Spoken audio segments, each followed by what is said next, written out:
The Game of Life and How to Play It by Florence Scovel Shinn. Chapter 1, The Game. Most people consider life a battle, but it is not a battle, it is a game. It is a game, however, which cannot be played successfully without the knowledge of spiritual law. And the Old and the New Testaments give the rules of the game with wonderful clearness. Jesus Christ taught that it was a great game of giving and receiving. Whatsoever a man soweth, that shall he also reap. This means that whatever man sends out in word or deed will return to him. What he gives, he will receive. If he gives hate, he will receive hate. If he gives love, he will receive love. If he gives criticism, he will receive criticism. If he lies, he will be lied to. If he cheats, he will be cheated. We are taught also that the imaging faculty plays a leading part in the game of life. Keep thy heart, or imagination, with all diligence, for out of it are the issues of life. Proverbs 4:23. This means that what man images sooner or later externalizes in his affairs. I know of a man who feared a certain disease. It was a very rare disease and difficult to get, but he pictured it continually and read about it until it manifested in his body, and he died, the victim of distorted imagination. So we see, to play successfully the game of life, we must train the imaging faculty. A person with an imaging faculty trained to image only good brings into his life every righteous desire of his heart. Health, wealth, love, friends, perfect self-expression, his highest ideals. The imagination has been called the scissors of the mind, and it is ever cutting, day by day, the pictures man sees there, and sooner or later he meets his own creations in his outer world. To train the imagination successfully, man must understand the workings of his mind. The Greeks said, "Know thyself." There are 3 departments of the mind: the subconscious, conscious, and superconscious. The subconscious is simply power without direction. It is like steam or electricity, and it does what it is directed to. It has no power of induction. Whatever man feels deeply or images clearly is impressed upon the subconscious mind and carried out in minutest detail. For example, a woman I know, when a child, always made believe she was a widow. She dressed up in black clothes and wore a long black veil, and people thought she was very clever and amusing. She grew up and married a man with whom she was deeply in love. In a short time he died, and she wore black and a sweeping veil for many years. The picture of herself as a widow was so impressed upon the subconscious mind, and in due time worked itself out regardless of the havoc created. The conscious mind has been called mortal or carnal mind. It is the human mind and sees life as it appears to be. It sees death, disaster, sickness, poverty, and limitation of every kind, and it impresses the subconscious. The superconscious mind is the God mind within each man and is the realm of perfect ideas. In it is the perfect pattern spoken of by Plato, the divine design, for there is a divine design for each person. There is a place that you are to fill and no one else can fill, something you are to do which no one else can do.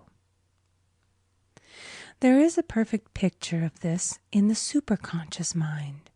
It usually flashes across the conscious as an unattainable ideal, something too good to be true. In reality, it is man's true destiny or destination flashed to him from the infinite intelligence which is within himself. Many people, however, are in ignorance of their true destinies and are striving for things and situations which do not belong to them and would only bring failure and dissatisfaction if attained.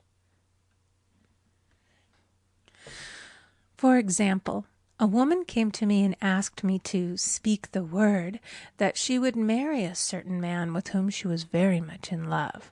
She called him A.B. I replied that this would be a violation of spiritual law, but that I would speak the word for the right man, the divine selection, the man who belonged to her by divine right. I added, if A.B. is the right man, you can't lose him, and if he isn't, you will receive his equivalent. She saw A.B. frequently, but no headway was made in their friendship. One evening she called and said, "Do you know, for the last week, A.B. hasn't seemed so wonderful to me."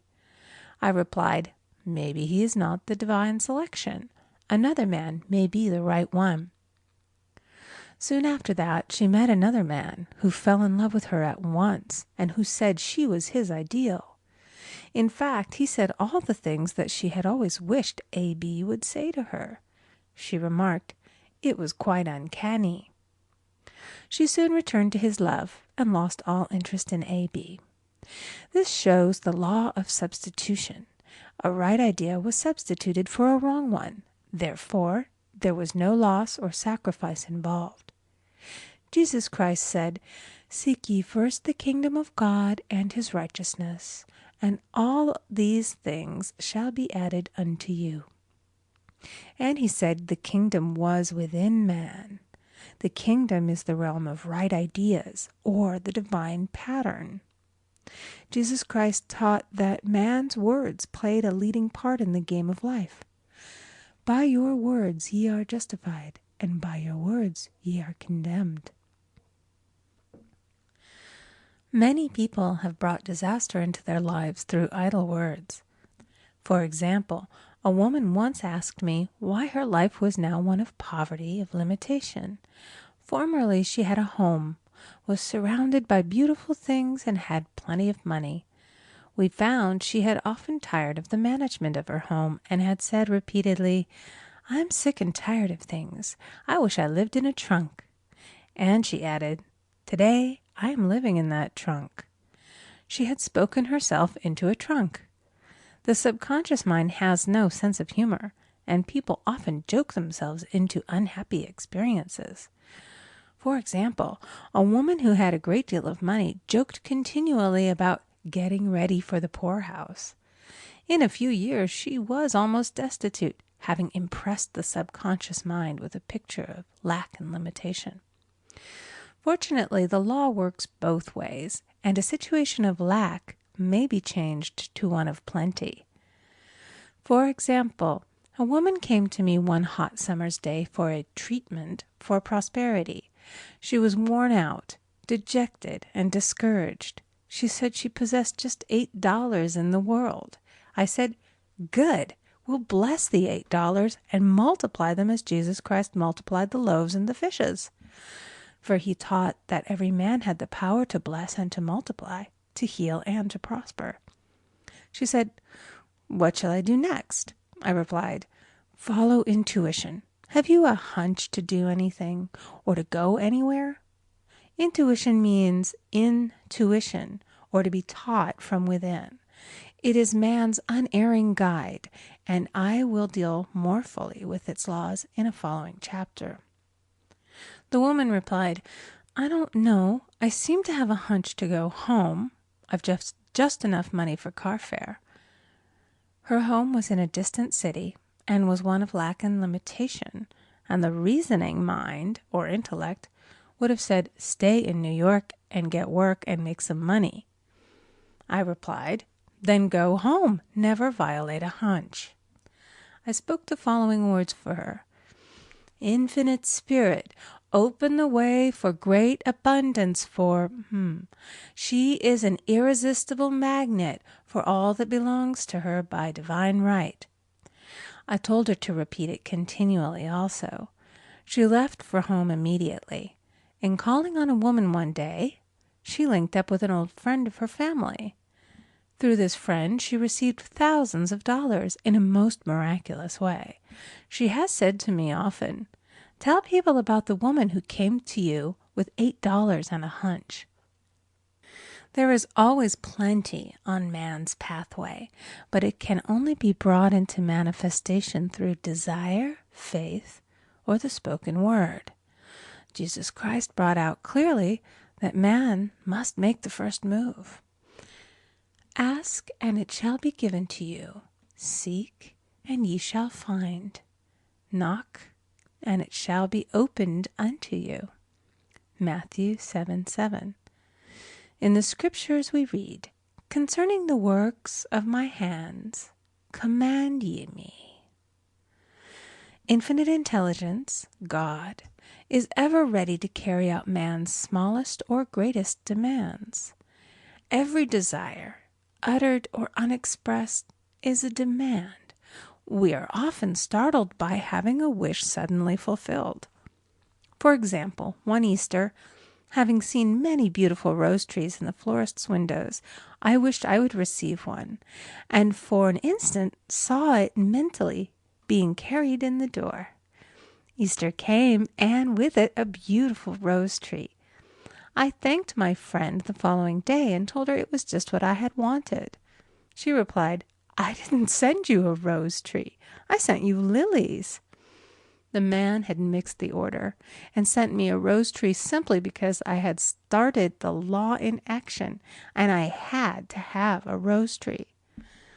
Nothing stands between man and his highest ideals and every desire of his heart but doubt and fear. When man can wish without worrying, every desire will be instantly fulfilled. I will explain more fully in a following chapter the scientific reason for this and how fear must be erased from the consciousness. It is man's only enemy. Fear of lack, fear of failure, fear of sickness, fear of loss, and a feeling of insecurity on some plane. Jesus Christ said, Why are ye fearful, O ye of little faith? Matthew 8:26. So we can see we must substitute faith for fear is only inverted faith. It is faith in evil instead of good. The object of the game of life is to see clearly one's good and to obliterate all mental pictures of evil. This must be done by impressing the subconscious mind with a realization of good. A very brilliant man who has attained great success told me he had suddenly erased all fear from his consciousness by reading a sign which hung in a room. He saw printed in large letters this statement, Why worry? It will probably never happen. These words were stamped indelibly upon his subconscious mind, and he now has a firm conviction that only good can come into his life, and therefore only good can manifest. In the following chapter, I will deal with the different methods of impressing the subconscious mind.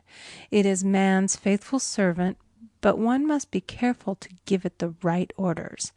Man has ever a silent listener at his side, his subconscious mind. Every thought, every word is impressed upon it and carried out in amazing detail. It is like a singer making a record on the sensitive disc of the phonographic plate. Every note and tone of the singer's voice is registered. If he coughs or hesitates, it is registered also. So let us break all the old bad records in the subconscious mind, the records of our lives which we do not wish to keep, and make new and beautiful ones. Speak these words aloud with power and conviction. I now smash and demolish by my spoken word every untrue record in my subconscious mind. They shall return to the dust heap of their native nothingness, for they came from my own vain imaginings. I now make my perfect records through the Christ within, the records of health, wealth, love, and perfect self-expression.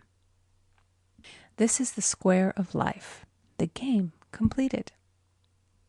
In the following chapters, I will show how man can change his conditions by changing his words. Any man who does not know the power of the word is behind the times. Death and life are in the power of the tongue. Proverbs 18:21. End of Chapter 1. Recording by Amy Conger.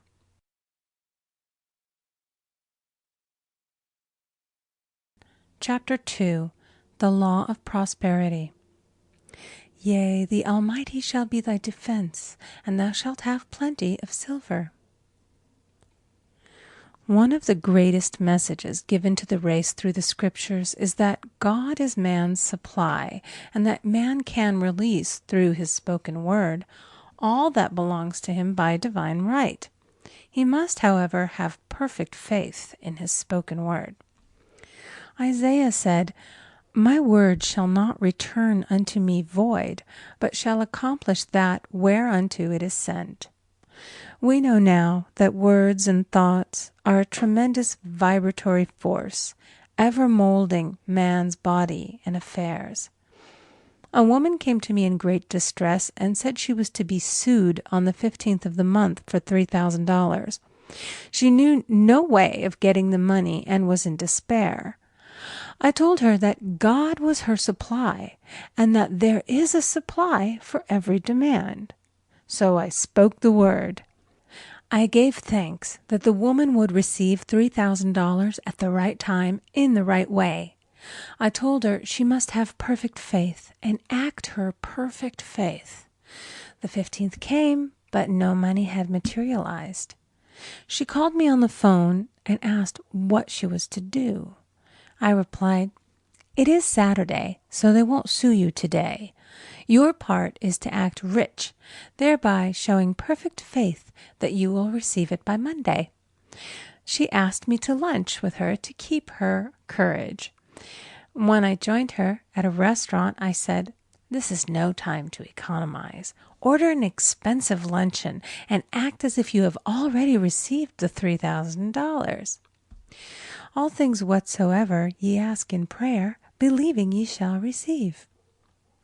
You must act as if you had already received. The next morning she called me on the phone and asked me to stay with her during the day. I said, No, you are divinely protected and God is never too late. In the evening she phoned again, greatly excited, and said, My dear, a miracle has happened. I was sitting in my room this morning when the doorbell rang. I said to the maid, Don't let anyone in. The maid, however, looked out the window and said, It's your cousin with the long white beard. So I said, Call him back. I would like to see him. And he was just turning the corner when he heard the maid's voice, and he came back. He talked for about an hour, and just as he was leaving, he said, Oh, by the way, how are finances? I told him I needed the money, and he said, Why, my dear, I will give you $3,000 the first of the month. I didn't like to tell him that I was going to be sued. What shall I do? I won't receive it till the first of the month, and I must have it tomorrow. I said, I'll keep on treating. I said, Spirit is never too late. I give thanks that she has received the money on the invisible plane and that it manifests on time. The next morning, her cousin called her up and said, "Come to my office this morning, and I will give you the money." That afternoon, she had $3,000 to her credit in the bank and wrote checks as rapidly as her excitement would permit. If one asks for success and prepares for failure, he will get the situation he has prepared for. For example, a man came to me asking me to speak the word that a certain debt would be wiped out. I found he spent his time planning what he would say to the man when he did not pay his bill, therefore neutralizing my words. He should have seen himself paying the debt. We have a wonderful illustration of this in the Bible, relating to the 3 kings who were in the desert, without water for their men and horses. They consulted the prophet Elisha, who gave them this astonishing message. "Thus saith the Lord, ye shall not see wind, neither shall ye see rain, yet make this valley full of ditches." Man must prepare for the thing he has asked for when there isn't the slightest sign of it in sight. For example, a woman found it necessary to look for an apartment during the year when there was a great shortage of apartments in New York.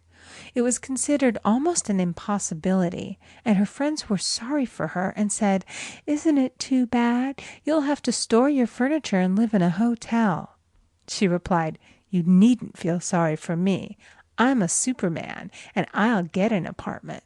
She spoke the words, "Infinite Spirit, open the way for the right apartment." She knew there was a supply for every demand and that she was unconditioned, working on the spiritual plane, and that one with God is a majority. She had contemplated buying new blankets when the tempter, the adverse thought or reasoning mind, suggested, "Don't buy the blankets. Perhaps, after all, you won't get an apartment and you will have no use for them." Promptly she replied to herself, "I'll dig my ditches by buying the blankets." So she prepared for the apartment, acted as though she already had it. She found one in a miraculous way, and it was given to her although there were over 200 other applicants. The blankets showed active faith. It is needless to say that the ditches dug by the 3 kings in the desert were filled to overflowing. Read 2 Kings. Getting into the spiritual swing of things is no easy matter for the average person. The adverse thoughts of doubt and fear surge from the subconscious. They are the army of the aliens, which must be put to flight. This explains why it is so often darkest before the dawn. A big demonstration is usually preceded by tormenting thoughts. Having made a statement of high spiritual truth, one challenges the old beliefs in the subconscious, and error is exposed to be put out. This is the time when one must make his affirmations of truth repeatedly and rejoice and give thanks that he has already received. "Before ye call, I shall answer." This means that every good and perfect gift is already man's, awaiting his recognition. Man can only receive what he sees himself receiving. The children of Israel were told that they could have all the land they could see. This is true of every man. He has only the land within his own mental vision. Every great work, every big accomplishment has been brought into manifestation through holding to the vision. And often, just before the big achievement, comes apparent failure and discouragement. The children of Israel, when they reached the promised land, were afraid to go in, for they said it was filled with giants who made them feel like grasshoppers. And there we saw the giants, and we were in our own sight as grasshoppers. This is almost every man's experience. However, the one who knows spiritual law is undisturbed by appearance and rejoices while he is yet in captivity. That is, he holds to his vision and gives thanks that the end is accomplished. He has received. Jesus Christ gave a wonderful example of this. He said to his disciples, "Say not ye, there are yet 4 months, and then cometh the harvest? Behold, I say unto you, lift up your eyes, and look on the fields, for they are ripe already to harvest." His clear vision pierced the world of matter, and he saw clearly the fourth-dimensional world, things as they really are, perfect and complete in divine mind. So man must ever hold the vision of his journey's end and demand the manifestation of that which he has already received. It may be his perfect health, love, supply, self-expression, home, or friends. They are all finished and perfect ideas registered in divine mind, man's own superconscious mind, and must come through him, not to him. For example, a man came to me asking for treatments for success. It was his imperative that he raise, within a certain time, $50,000 for his business. The time limit was almost up when he came to see me in despair. No one wanted to invest in his enterprise, and the bank had flatly refused a loan. I replied, "I suppose you lost your temper while at the bank, therefore your power. You can control any situation if you first control yourself." "Go back to the bank," I added, "and I will treat." My treatment was, "You are identified in love with the spirit of everyone connected with the bank. Let the divine idea come out of this situation." He replied, "Woman, you are talking about an impossibility. Tomorrow is Saturday. The bank closes at 12, and my train won't get me there until 10, and the time limit is up tomorrow, and anyway they won't do it. It's too late." I replied, "God doesn't need any time and is never too late. With him, all things are possible." I added, "I don't know anything about business, but I know all about God."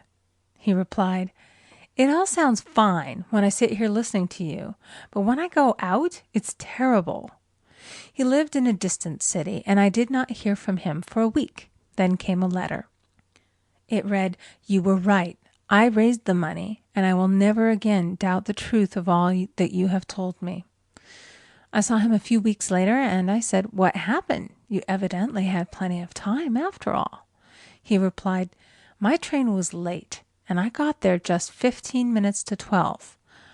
I walked into the bank quietly, and I said, 'I have come for the loan,' and they gave it to me without a question." It was the last 15 minutes of the time allotted to him, and Infinite Spirit was not too late. In this instance, the man could never have demonstrated alone. He needed someone to help him hold the vision. This is what one man can do for another.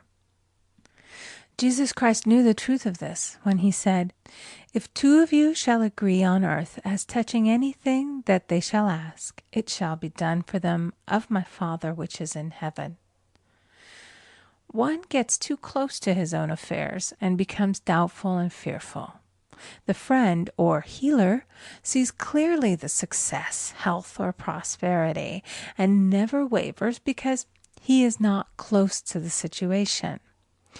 It is much easier to demonstrate for someone else than for oneself, so a person should not hesitate to ask for help if he feels himself wavering.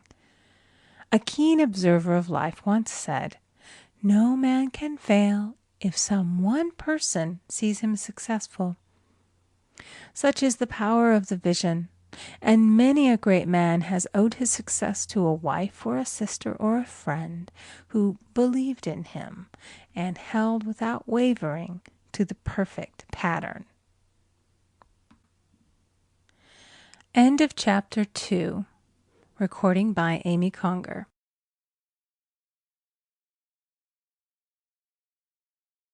Chapter 3. The Power of the Word. By thy words thou shalt be justified, and by thy words thou shalt be condemned. A person knowing the power of the word becomes very careful of his conversation. He has only to watch the reaction of his words to know that they do not return void. Through his spoken word, man is continually making laws for himself. I knew a man who said, "I always miss a car. It invariably pulls out just as I arrive." His daughter said, "I always catch a car. It's sure to come just as I get there." This occurred for years. Each had made a separate law for himself, one of failure, one of success. This is the psychology of superstitions. The horseshoe or rabbit's foot contains no power, but man's spoken word and belief that it will bring him good luck creates expectancy in the subconscious mind and attracts a lucky situation. I find, however, this will not work when a man has advanced spiritually and knows a higher law. One cannot turn back, and one must put away graven images. For example, 2 men in my class had had great success in business for several months, when suddenly everything went to smash. We tried to analyze the situation, and I found, instead of making their affirmations and looking to God for success and prosperity, they had each bought a lucky monkey. And I said, "Oh, I see. You have been trusting in the lucky monkeys instead of God. Put away the lucky monkeys and call on the law of forgiveness, for man has power to forgive or neutralize his mistakes." They decided to throw the lucky monkeys down a coal hole, and all went well again. This does not mean, however, that one should throw away every lucky ornament or horseshoe about the house, but he must recognize that the power back of it is the one and only power, God, and that the object simply gives him a feeling of expectancy. I was with a friend one day who was in deep despair. In crossing the street, she picked up a horseshoe. Immediately, she was filled with joy and hope. She said God had sent her the horseshoe in order to keep up her courage. It was indeed, at that moment, about the only thing that could have registered in her consciousness. Her hope became faith, and she ultimately made a wonderful demonstration. I wish to make the point clear that the men previously mentioned they were depending on the monkeys alone, while this woman recognized the power back of the horseshoe. I know in my own case it took a long while to get out of a belief that a certain thing brought disappointment. If the thing happened, disappointment invariably followed. I found the only way I could make a change in the subconscious was by asserting, there are not 2 powers, there is only one power, God. Therefore, there are no disappointments, and this means a happy surprise. I noticed a change at once, and happy surprises commenced coming my way. I have a friend who said nothing could induce her to walk under a ladder. I said, "If you are afraid, you are giving into a belief in 2 powers, good and evil, instead of one. As God is absolute, there can be no opposing power unless man makes the false of evil for himself. To show you believe in only one power, God, and that there is no power or reality in evil, walk under the next ladder you see." Soon after, she went to her bank. She wished to open her box in the safety deposit vault, and there stood a ladder on her pathway. It was impossible to reach the box without passing under the ladder. She quailed with fear and turned back. She could not face the lion on her pathway. However, when she reached the street, my words rang in her ears, and she decided to turn and walk under it. It was a big moment in her life, for ladders had held her in bondage for years. She retraced her steps to the vault and the ladder was no longer there. This so often happens. If one is willing to do a thing that he is afraid to do, he does not have to. It is the law of non-resistance, which is so little understood. Someone has said that courage contains genius and magic. Face a situation fearlessly, and there is no situation to face. It falls away of its own weight. The explanation is that fear attracted the ladder on the woman's pathway, and fearlessness removed it. Thus, the invisible forces are ever working for the man who is always pulling the strings himself, though he does not know it. Owing to the vibratory power of words, whatever man voices, he begins to attract. People who continually speak of disease invariably attract it. After man knows the truth, he cannot be too careful of his words. For example, I have a friend who often says on the phone, "Do come to see me and have a fine old-fashioned chat." This old-fashioned chat means an hour of about 500 to 1,000 destructive words, the principal topics being loss, lack, failure, and sickness. I reply, "No, thank you. I've had enough old-fashioned chats in my life. They are too expensive, but I will be glad to have a new-fashioned chat and talk about what we want, not what we don't want." There is an old saying that man only dares to use his words for 3 purposes: to heal, bless, or prosper.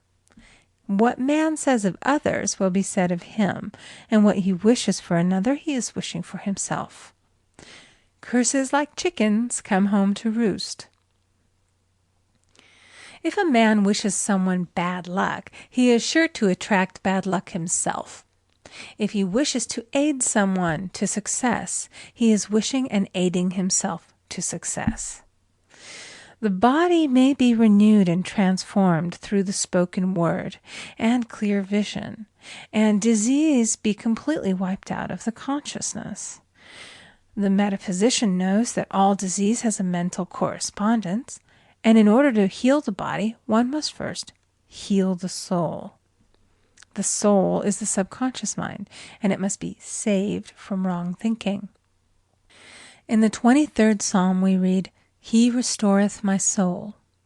This means that the subconscious mind or soul must be restored with the right ideas, and the mystical marriage is the marriage of the soul and the spirit, or the subconscious and superconscious mind.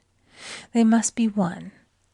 When the subconscious is flooded with the perfect ideas of the superconscious, God and man are one. I and the Father are one. That is, he is one with the realm of perfect ideas. He is the man made in God's likeness and image, imagination, and is given power and dominion over all created things, his mind, body, and affairs.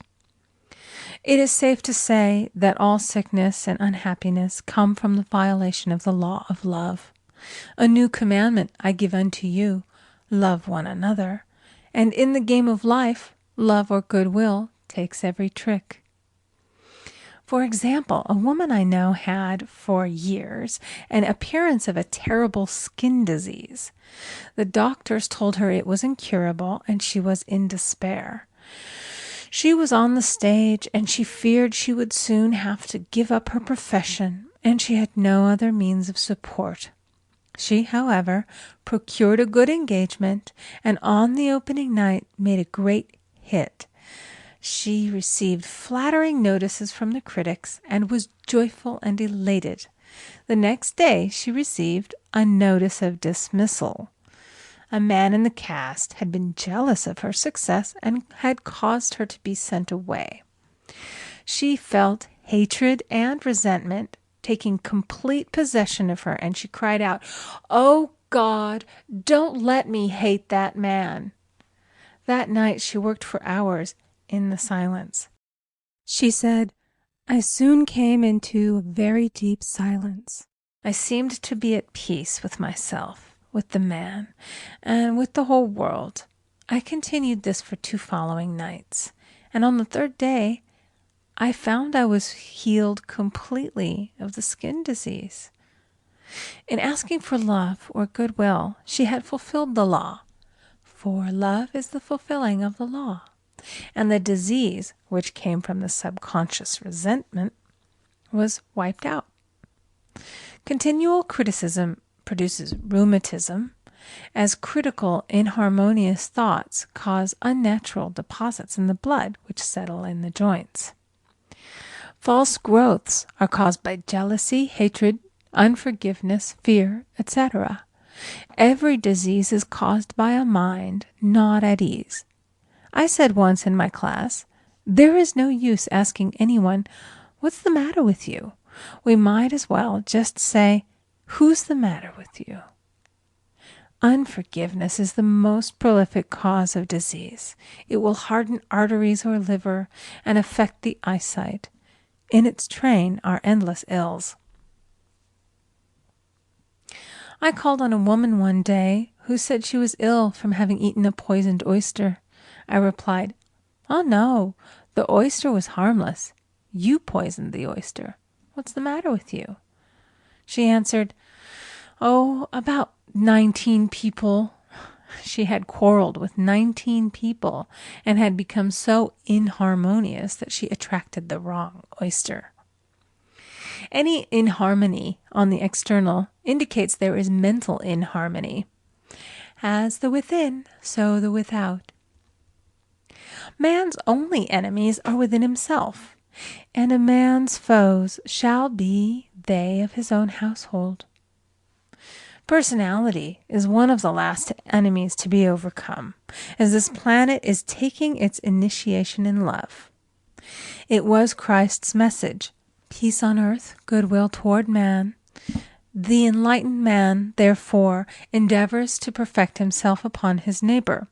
His work is within himself, to send out goodwill and blessings to every man, and the marvelous thing is that if one blesses a man, he has no power to harm him. For example, a man came to me asking him to treat for success in business. He was selling machinery, and a rival appeared on the scene with what he proclaimed was a better machine, and my friend feared defeat. I said, "First of all, we must wipe out all fear, and know that God protects your interests, and that the divine idea must come out of the situation. That is, the right machine will be sold by the right man to the right man." And I added, "Don't hold one critical thought toward that man. Bless him all day and be willing not to sell your machine if it isn't the divine idea." So he went to the meeting, fearless and non-resistant, and blessing the other man. He said the outcome was very remarkable. The other man's machine refused to work, and he sold his without the slightest difficulty. But I say unto you, love your enemies, bless them that curse you, do good to them that hate you, and pray for them which spitefully use you and persecute you. Goodwill produces a great aura of protection about the one who sends it, and no weapon that is formed against him shall prosper. In other words, love and goodwill destroy the enemies within oneself. Therefore, one has no enemies on the external. There is peace on earth for him who sends goodwill to man. End of Chapter 3. Recording by Amy Conger.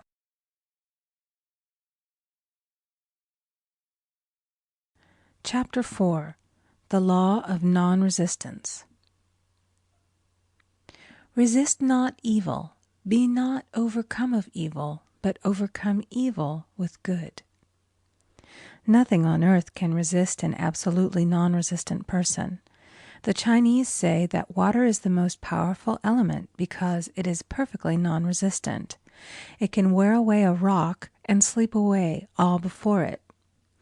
Jesus Christ said, "Resist not evil," for he knew in reality there is no evil, therefore nothing to resist. Evil has come of man's vain imagination, or a belief in two powers, good and evil. There is an old legend that Adam and Eve ate of Maya, the tree of illusion, and saw two powers instead of one power, God. Therefore, evil is a false law man has made for himself through psychoma or soul sleep. Soul sleep means that man's soul has been hypnotized by the race belief of sin, sickness, and death, etc., which is carnal or mortal thought, and his affairs have outpictured his illusions.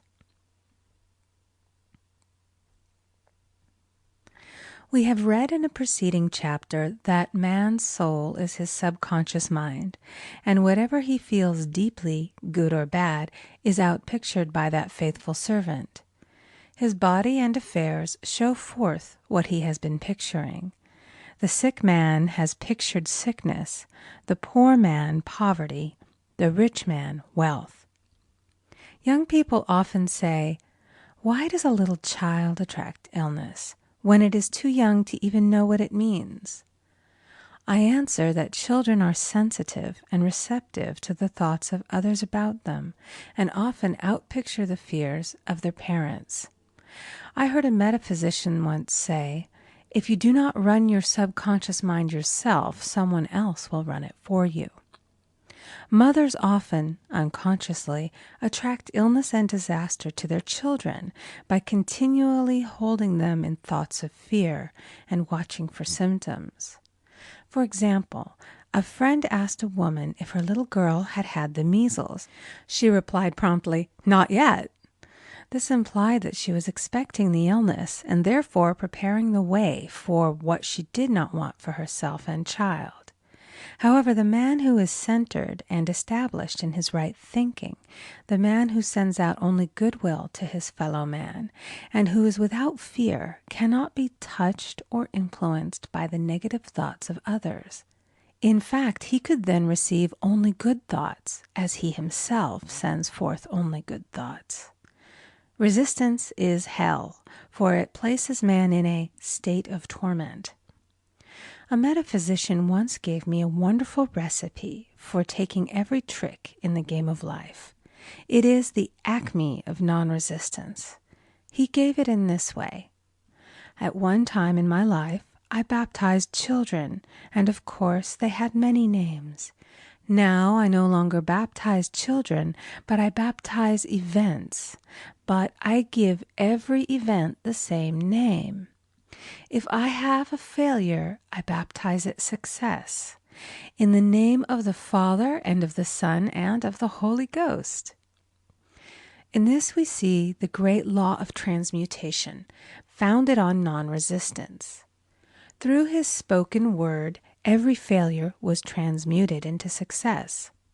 For example, a woman who required money, who knew the spiritual law of opulence, was thrown continually in a business way with a man who made her feel very poor. He talked lack and limitation, and she commenced to catch his poverty thoughts. So she disliked him and blamed him for her failure. She knew in order to demonstrate her supply, she must first feel that she had received.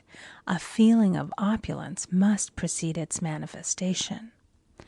It dawned upon her one day that she was resisting the situation and seeing two powers instead of one. So she blessed the man and baptized the situation. Success, she affirmed. As there is only one power, God, this man is here for my good and my prosperity, just what he did not seem to be there for. Soon after that, she met, through this man, a woman who gave her, for a service rendered, several $1,000s, and the man moved to a distant city and faded harmoniously from her life. Make the statement, "Every man is a golden link in the chain of my good, for all men are God in manifestation, awaiting the opportunity given by man himself to serve the divine plan of his life. Bless your enemy, and you rob him of his ammunition. His arrows will be transmuted into blessings." This law is true of nations as well as individuals. Bless a nation, send love and goodwill to every inhabitant, and it is robbed of its power to harm. Man can only get the right idea of non-resistance through spiritual understanding. My students have often said, "I don't want to be a doormat." I reply, when you use non-resistance with wisdom, no one will ever be able to walk over you. Another example. One day I was impatiently awaiting an important telephone call. I resisted every call that came in and made no outgoing calls myself, reasoning that it might interfere with the one I was awaiting. Instead of saying, "Divine ideas never conflict, the call will come at the right time," leaving it to infinite intelligence to arrange, I commenced to manage things myself. I made the battle mine, not God's, and remained tense and anxious. The bell did not ring for about an hour, and I glanced at the phone and found the receiver had been off that length of time, and the phone was disconnected. My anxiety, fear, and belief in interference had brought on a total eclipse of the telephone. Realizing what I had done, I commenced blessing the situation at once. I baptized it success and affirmed, "I cannot lose any call that belongs to me by divine right. I am under grace and not under law." A friend rushed out to the nearest telephone to notify the company to reconnect. She entered a crowded grocery, but the proprietor left his customers and attended to the call himself. My phone was connected at once, and 2 minutes later I received a very important call, and about an hour afterward, the one I had been awaiting. One's ships come in over a calm sea. So long as man resists a situation, he will have it with him. If he runs away from it, it will run after him. For example, I repeated this to a woman one day, and she replied, "How true that is! I was unhappy at home. I disliked my mother, who was critical and domineering, so I ran away and was married. But I married my mother, for my husband was exactly like my mother, and I had the same situation to face again." Agree with thine adversary quickly. That means agree that the adverse situation is good. Be undisturbed by it, and it falls away of its own weight. "None of these things move me" is a wonderful affirmation. The inharmonious situation comes from some inharmony within man himself. When there is in him no emotional response to an inharmonious situation, it fades away forever from his pathway. So we see man's work is ever with himself. People have said to me, "Give treatments to change my husband or my brother." I reply, "No, I will give treatments to change you. When you change, your husband and your brother will change." One of my students was in the habit of lying. I told her it was a failure method, and if she lied, she would be lied to. She replied, "I don't care. I can't possibly get along without lying." One day she was speaking on the phone to a man with whom she was very much in love. She turned to me and said, "I don't trust him. I know he's lying to me." I replied, "Well, you lie yourself, so someone has to lie to you, and you will be sure it will be just the person you want the truth of." Some time after that I saw her, and she said, "I'm cured of lying." I questioned, "What cured you?" She replied, "I've been living with a woman who lied worse than I did." One is often cured of his faults by seeing them in others. Life is a mirror, and we find only ourselves reflected in our associates. Living in the past is a failure method and a violation of spiritual law. Jesus Christ said, "Behold, now is the accepted time. Now is the day of salvation." Lot's wife looked back and was turned into a pillar of salt. The robbers of time are the past and the future. Man should bless the past and forget it, if it keeps him in bondage, and bless the future, knowing it has in store for him endless joys. But live fully in the now. For example, A woman came to me complaining that she had no money with which to buy Christmas gifts. She said, "Last year was so different. I had plenty of money and gave lovely presents, and this year I scarcely have a cent." I replied, "You will never demonstrate money while you are pathetic and live in the past. Live fully in the now and get ready to give Christmas presents. Dig your ditches and the money will come." She exclaimed, "I know what to do. I'll buy some tinsel, twine, Christmas seals, and wrapping paper." I replied, "Do that, and the presents will come and stick themselves to the Christmas seals." This, too, was showing financial fearlessness and faith in God, as the reasoning mind said, "Keep every cent you have, as you are not sure you will get any more." She bought her seals, paper, and twine, and a few days before Christmas received a gift of several $100s. Buying the seals and twine had impressed the subconscious with expectancy and opened the way for the manifestation of the money. She purchased all the presents in plenty of time. Man must live suspended in the moment. Look well, therefore, to this day. Such is the salutation of the dawn. He must be spiritually alert, ever waiting his leads, taking advantage of every opportunity. One day I said continually, silently, "Infinite Spirit, don't let me miss a trick." And something very important was told to me that evening. It is most necessary to begin the day with the right words. Make an affirmation immediately upon waking. For example, "Thy will be done this day. Today is a day of completion. I give thanks for this perfect day. Miracle shall follow miracle, and wonders shall never cease." Make this a habit, and one will see wonders and miracles come into his life. One morning I picked up a book and read, "Look with wonder at that which is before you." It seemed to be my message for the day, so I repeated it again and again. Look with wonder at that which is before you. At about noon, a large sum of money was given to me, which I had been desiring for a certain purpose. In the following chapter, I will give affirmations that I have found most effective. However, one should never use an affirmation unless it is absolutely satisfying and convincing to his own consciousness. And often an affirmative is changed to suit different people. For example, the following has brought success to many. "I have a wonderful work in a wonderful way. I give wonderful service for wonderful pay." I gave the first 2 lines to one of my students, and she added the last 2. It made a most powerful statement, as there should always be perfect payment for perfect service, and a rhyme sinks easily into the subconscious. She went about singing it aloud, and soon did receive wonderful work in a wonderful way, and gave wonderful service for wonderful pay. Another student, a businessman, took it and changed the word to business.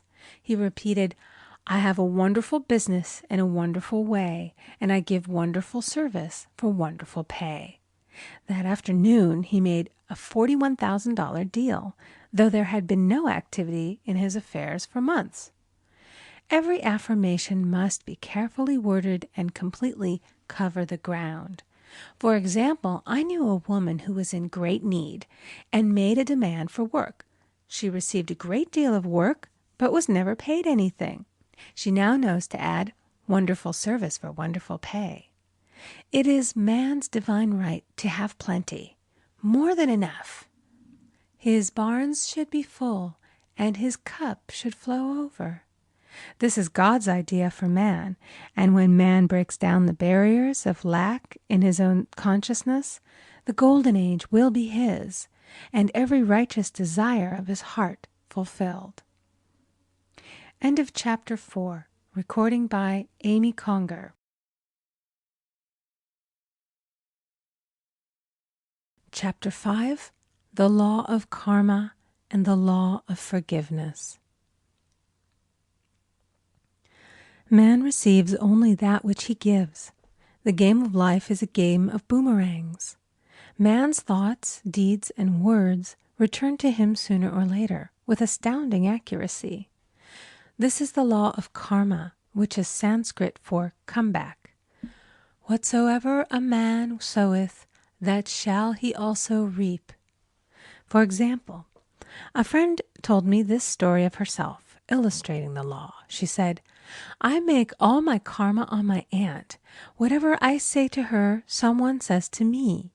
I am often irritable at home, when one day said to my aunt, who was talking to me during dinner, no more talk, I wish to eat in peace. The following day I was lunching with a woman with whom I wished to make a great impression. I was talking animatedly when she said, no more talk, I wish to eat in peace. My friend is high in consciousness, so her karma returns much more quickly than to one on the mental plane. The more man knows, the more he is responsible for, and a person with a knowledge of spiritual law, which he does not practice, suffers greatly in consequence. The fear of the Lord, law, is the beginning of wisdom. If we read the word Lord, law, it will make many passages in the Bible much clearer. Vengeance is mine, I will repay, saith the Lord, law.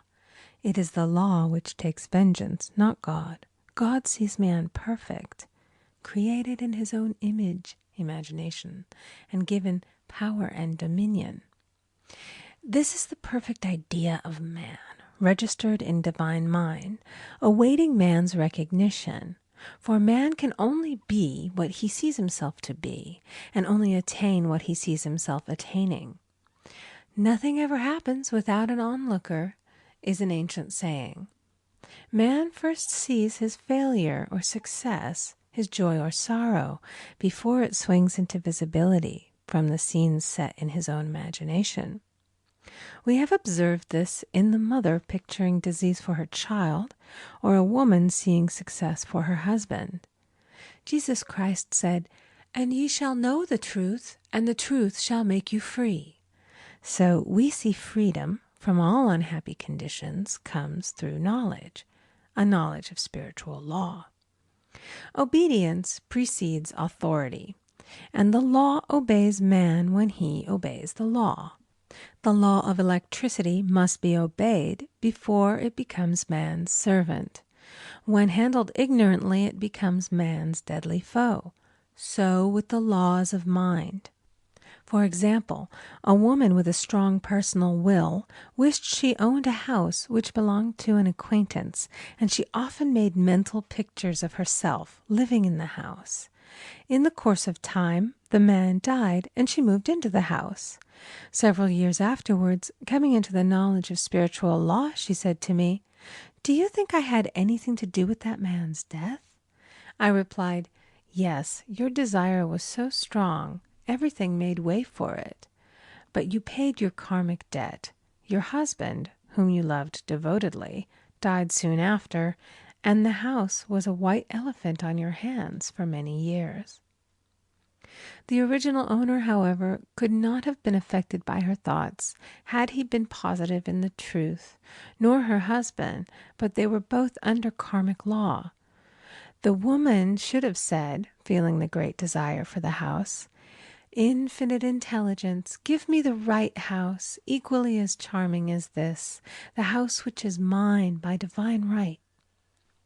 The divine selection would have given perfect satisfaction and brought good to all. The divine pattern is the only safe pattern to work by. Desire is a tremendous force and must be directed in the right channels, or chaos ensues. In demonstrating, the most important step is the first step, to ask aright. Man should always demand only that which is his by divine right. To go back to the illustration, had the woman taken this attitude, "If this house I desire is mine, I cannot lose it.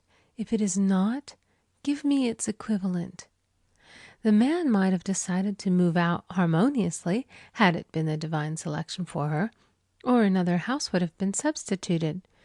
Anything forced into manifestation through personal will is always ill-got and has ever bad success.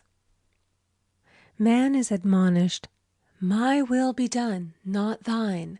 And the curious thing is, man always gets just what he desires when he does relinquish all personal will, thereby enabling infinite intelligence to work through him.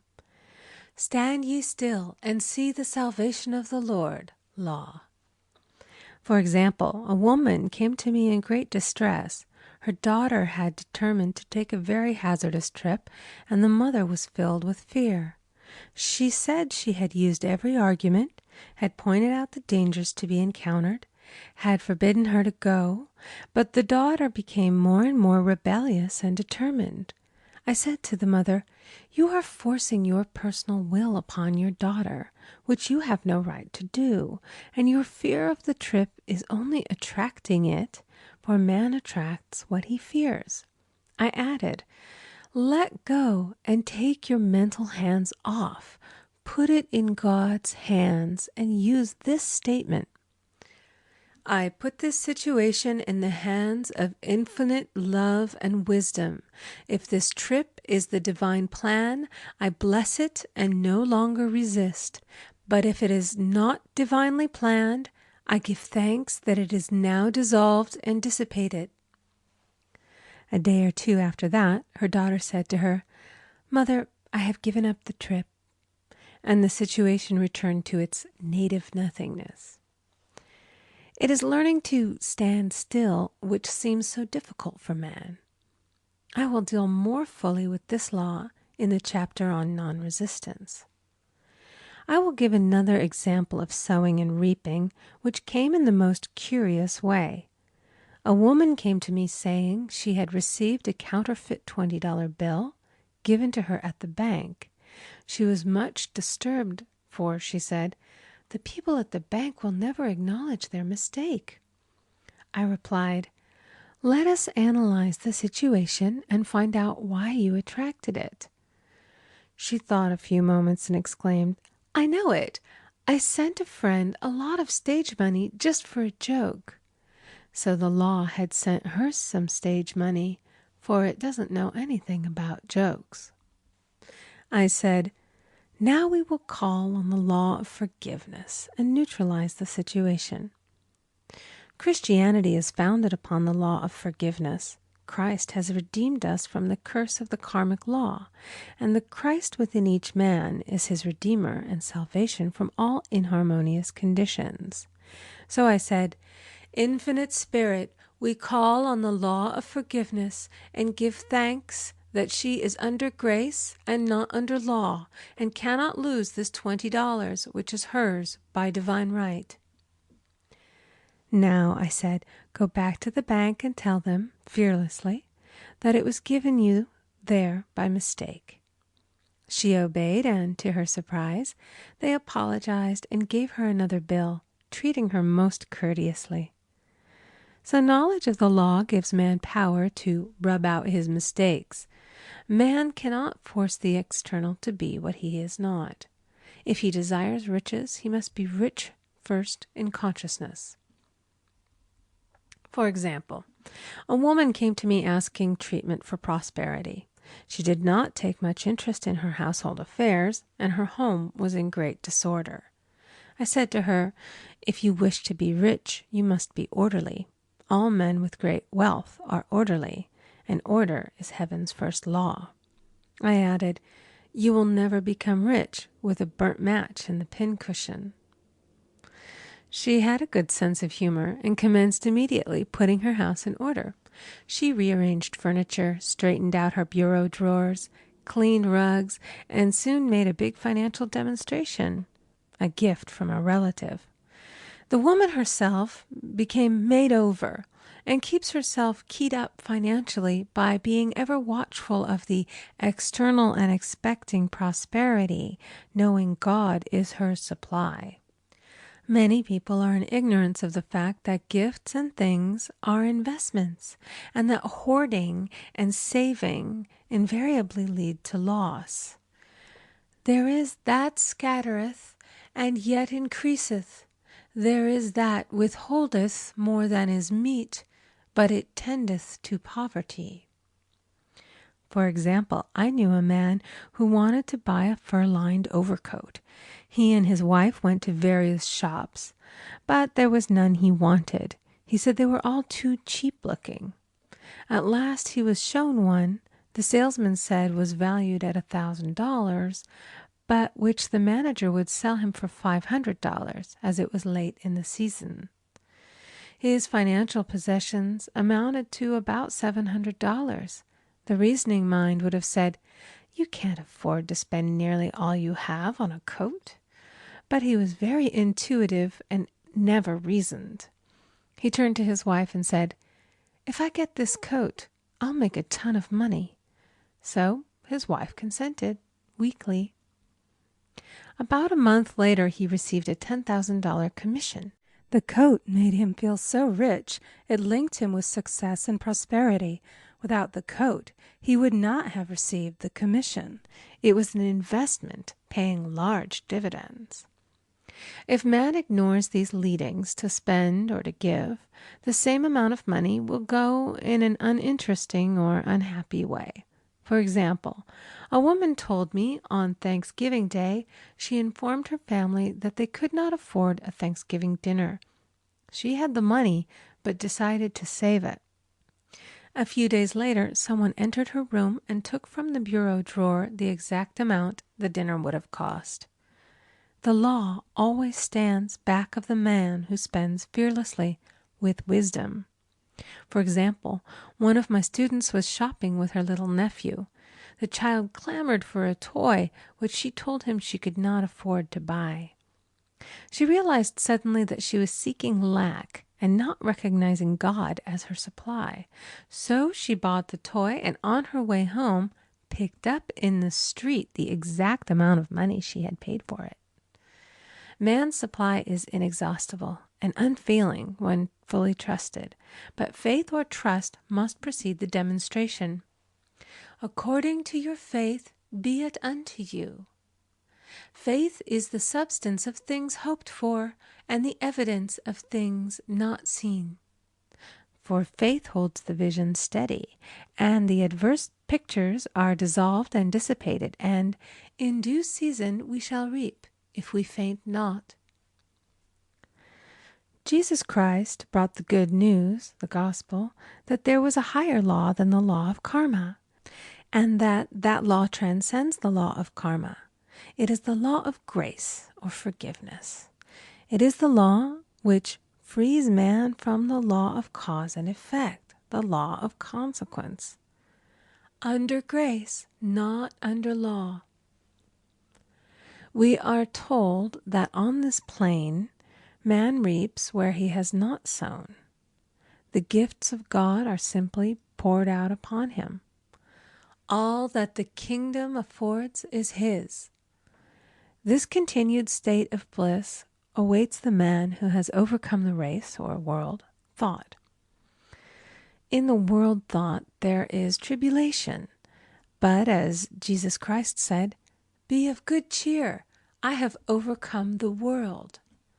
The world thought is that of sin, sickness, and death. He saw their absolute unreality and said, "Sickness and sorrow shall pass away, and death itself, the last enemy, be overcome." We now know, from a scientific standpoint, that death could be overcome by stamping the subconscious mind with the conviction of eternal youth and eternal life. The subconscious, being simply power without direction, carries out orders without questioning. Working under the direction of the superconscious, the Christ or God within man, the resurrection of the body would be accomplished. Man would no longer throw off his body in death.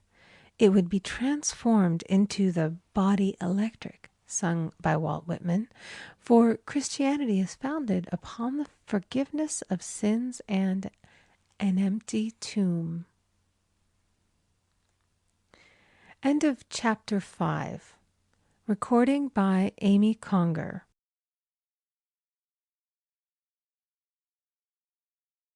Chapter 6.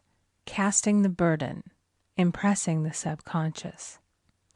When man knows his own powers and the workings of his mind, his great desire is to find an easy and quick way to impress the subconscious with good, for simply an intellectual knowledge of the truth will not bring results. In my own case, I found the easiest way is in casting the burden. A metaphysician once explained it in this manner. He said, "The only thing which gives anything weight in nature is the law of gravitation, and if a boulder could be taken high above the planet, there would be no weight in that boulder." And that is what Jesus Christ meant when he said, "My yoke is easy and my burden is light." He had overcome the world vibration and functioned in the fourth dimensional realm, where there is only perfection, completion, life, and joy. He said, "Come to me, all ye that labor and are heavy laden, and I will give you rest. Take my yoke upon you, for my yoke is easy and my burden is light." We are also told in the 55th Psalm to cast thy burden upon the Lord. Many passages in the Bible state that the battle is God's, not man's, and that man is always to stand still and see the salvation of the Lord. This indicates that the superconscious mind, or Christ within, is the department which fights man's battle and relieves him of his burdens. We see, therefore, that man violates law if he carries a burden, and a burden is an adverse thought or condition, and this thought or condition has its root in the subconscious. It seems almost impossible to make any headway directing the subconscious from the conscious or reasoning mind, as the reasoning mind, the intellect, is limited in its conceptions and filled with doubts and fears. How scientific is it, then, to cast the burden upon the superconscious mind, or Christ within, where it is made light or dissolved into its native nothingness? For example, a woman in urgent need of money may light upon the Christ within, the superconscious, with the statement, "I cast this burden of lack on the Christ within, and I go free to have plenty." The belief in lack was her burden, and as she cast it upon the superconscious with its belief of plenty, an avalanche of supply was the result. We read, "The Christ in you, the hope of glory." Another example. One of my students had been given a new piano, and there was no room in her studio for it until she had moved out the old one. She was in a state of perplexity. She wanted to keep the old piano, but knew of no place to send it.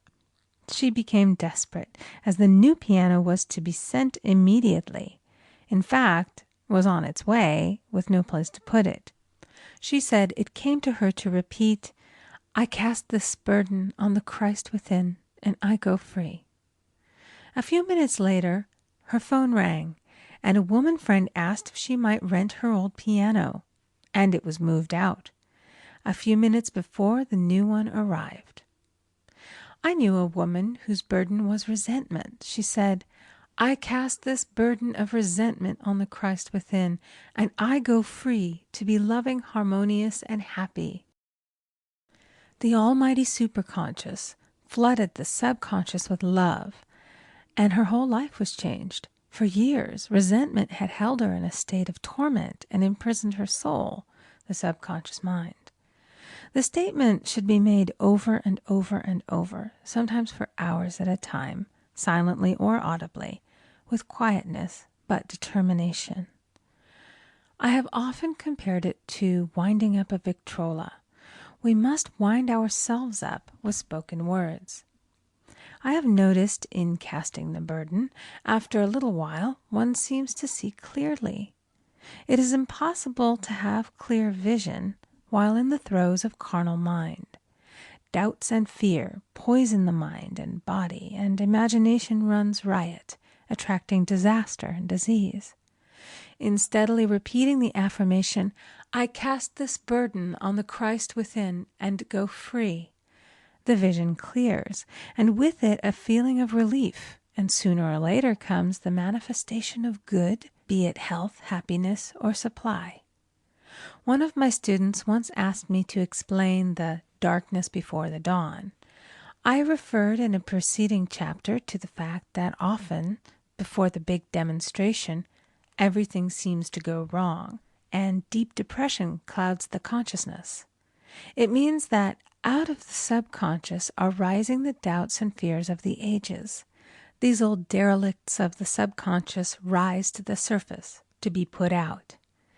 It is then that man should clap his cymbals like Jehoshaphat and give thanks that he is saved, even though he seems surrounded by the enemy, the situation of lack or disease. The student continued, "How long must one remain in the dark?" And I replied, "Until one can see in the dark." And casting the burden enables one to see in the dark. In order to impress the subconscious, active faith is always essential. Faith without works is dead. In these chapters, I have endeavored to bring out this point. Jesus Christ showed active faith when he commanded the multitude to sit down on the ground before he gave thanks for the loaves and the fishes. I will give another example showing how necessary this step is. In fact, active faith is the bridge over which man passes to his promised land. Through misunderstanding, a woman had been separated from her husband, whom she loved deeply. He refused all offers of reconciliation and would not communicate with her in any way. Coming into the knowledge of spiritual law, she denied the appearance of separation. She made this statement: "There is no separation in divine mind. Therefore, I cannot be separated from the love and companionship which are mine by divine right." She showed active faith by arranging a place for him at the table every day, thereby impressing the subconscious with a picture of his return. Over a year passed, but she never wavered, and one day he walked in. The subconscious is often impressed through music. Music has a fourth dimensional quality and releases the soul from imprisonment. It makes wonderful things seem possible and easy of accomplishment. I have a friend who uses her Victrola daily for this purpose. It puts her in perfect harmony and releases the imagination.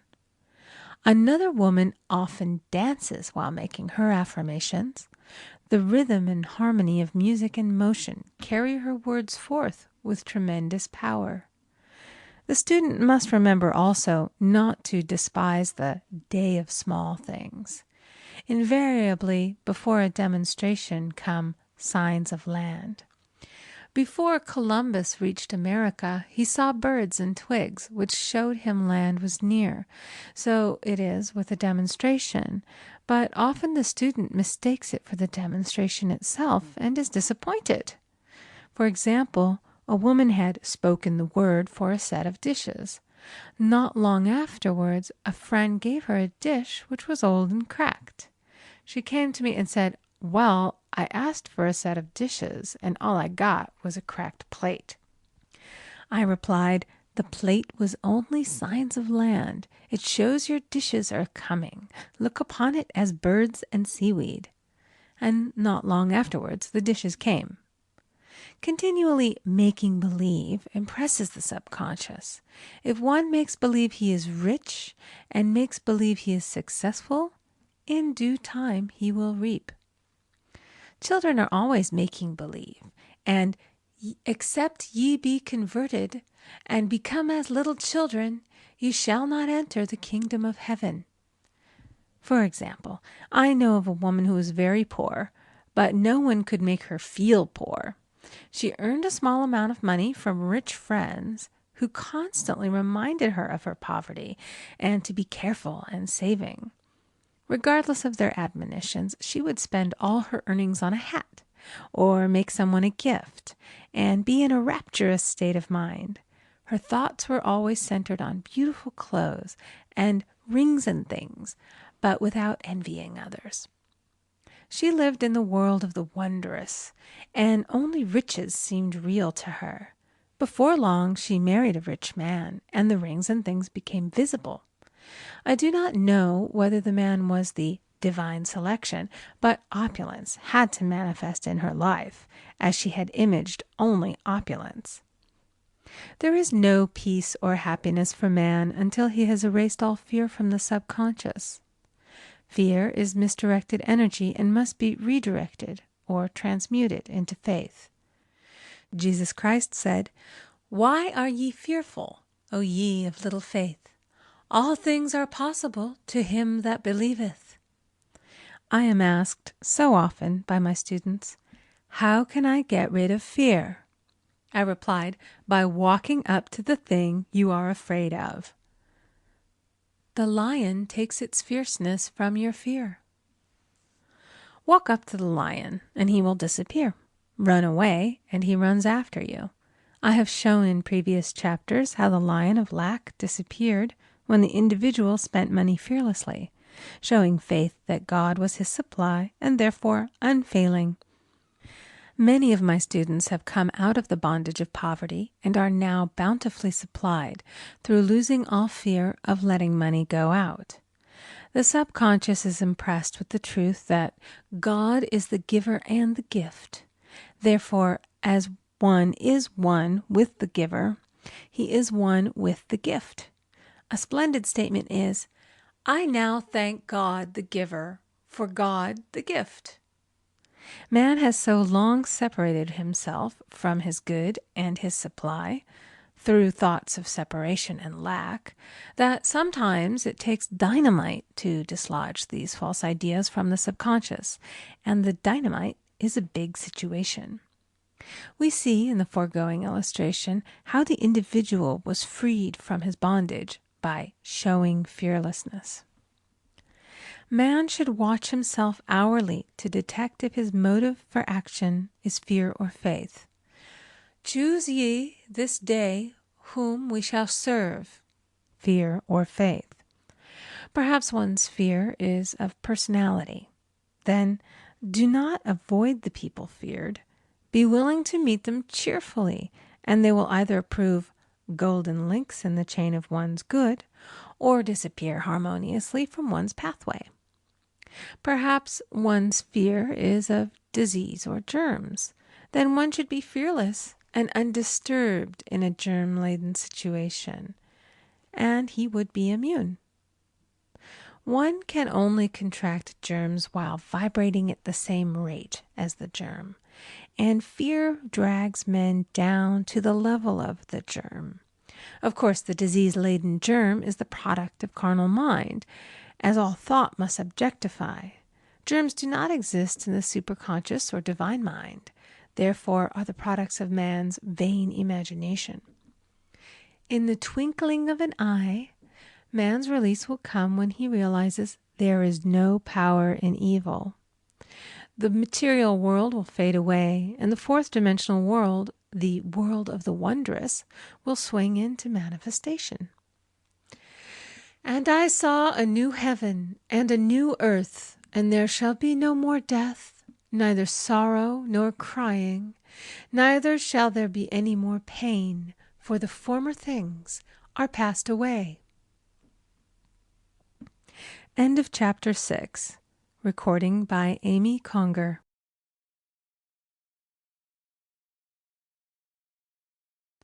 Chapter 7. Love. Every man on this planet is taking his initiation in love. "A new commandment I give unto you, that ye love one another." Ouspensky states in Tertium Organum that love is a cosmic phenomenon and opens to man the fourth dimensional world, the world of the wondrous. Real love is selfish and free from fear. It pours itself out upon the object of its affection without demanding any return. Its joy is in the joy of giving. Love is God in manifestation, and the strongest magnetic force in the universe. Pure, unselfish love draws to itself its own. It does not need to seek or demand. Scarcely anyone has the faintest conception of real love. Man is selfish, tyrannical, or fearful in his affections, thereby losing the things he loves. Jealousy is the worst enemy of love, for the imagination runs riot, seeing the loved one attracted to another, and invariably these fears objectify if they are not neutralized. For example, a woman came to me in deep distress. The man she loved had left her for another woman, and said he never intended to marry her. She was torn with jealousy and resentment, and said she hoped he would suffer as he had made her suffer, and added, "How could he leave me when I loved him so much?" I replied, "You are not loving that man, you are hating him," and added, "You can never receive what you have never given. Give a perfect love, and you will receive a perfect love. Perfect yourself on this man. Give him a perfect, unselfish love, demanding nothing in return. Do not criticize or condemn, and bless him wherever he is." She replied, "No, I won't bless him unless I know where he is." "Well," I said, "that is not real love. When you send out real love will return to you, either from this man or his equivalent, for if this man is not the divine selection, you will not want him. As you are one with God, you are one with the love which belongs to you by divine right." Several months passed, and matters remained about the same, but she was working conscientiously within herself. I said, "When you are no longer disturbed by his cruelty, he will cease to be cruel, as you are attracting it through your own emotions." Then I told her of a brotherhood in India who never said good morning to each other. They used these words, "I salute the divinity in you." They saluted the divinity in every man and in the wild animals in the jungle, and they were never harmed, for they saw only God in every living thing. I said, "Salute the divinity in this man and say, 'I see your divine self only.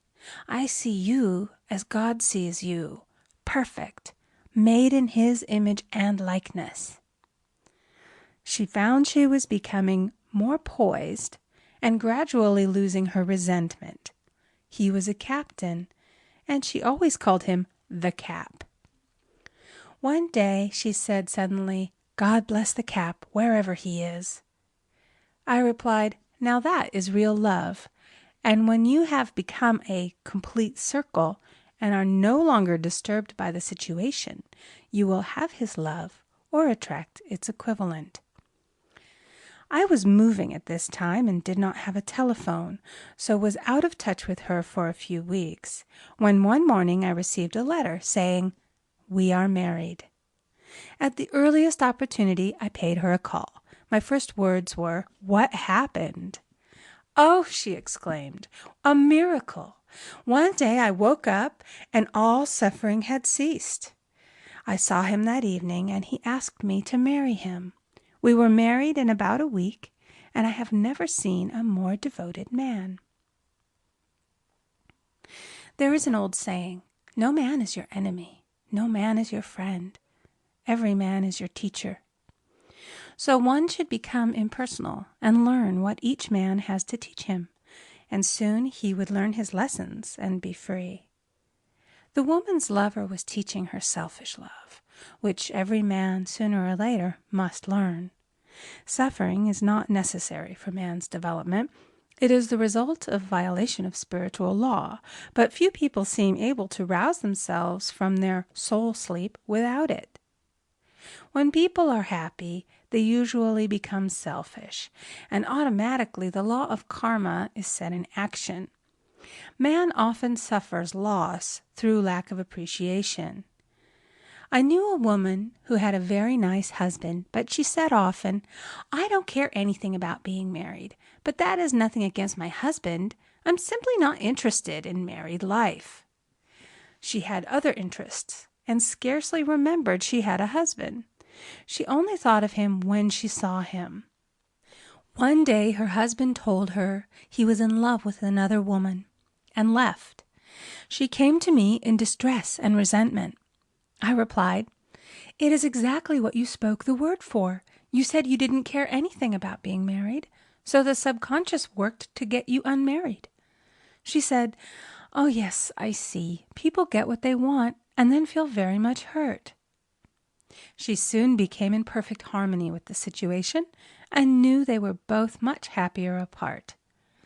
When a woman becomes indifferent or critical and ceases to be an inspiration to her husband, he misses the stimulus of their early relationship and is restless and unhappy. A man came to me dejected, miserable, and poor. His wife was interested in the science of numbers and had had him read. It seems the report was not very favorable, for he said, "My wife says I'll never amount to anything because I am a 2. I replied, "I don't care what your number is. You are a perfect idea in divine mind, and we will demand the success and prosperity which are already planned for you by that infinite intelligence." Within a few weeks, he had a very fine position, and a year or two later, he achieved a brilliant success as a writer. No man is a success in business unless he loves his work. The picture the artist paints for love of his art is his greatest work. The potboiler is always something to live down. No man can attract money if he despises it. Many people are kept in poverty by saying, "Money means nothing to me. I have a contempt for people who have it." This is the reason so many artists are poor. Their contempt for money separates them from it. I remember hearing one artist say of another, "He's no good as an artist, but he has money in the bank." This attitude of mind, of course, separates man from his supply. He must be in harmony with a thing in order to attract it. Money is God in manifestation, as freedom from want and limitation.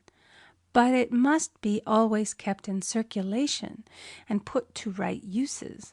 Hoarding and saving react with grim vengeance. This does not mean that man should not have houses and lots, stocks and bonds, for "the barns of the righteous man shall be full." It means that man should not hoard even the principal if an occasion arises when money is necessary. In letting it go out fearlessly and cheerfully, he opens the way for more to come in, for God is man's unfailing and unexhaustible supply. This is the spiritual attitude towards money, and the great bank of the universal never fails. We see an example of hoarding in the film production of Greed. The woman won $5,000 in a lottery, but would not spend it. She hoarded and saved, let her husband suffer and starve, and eventually she scrubbed floors for a living.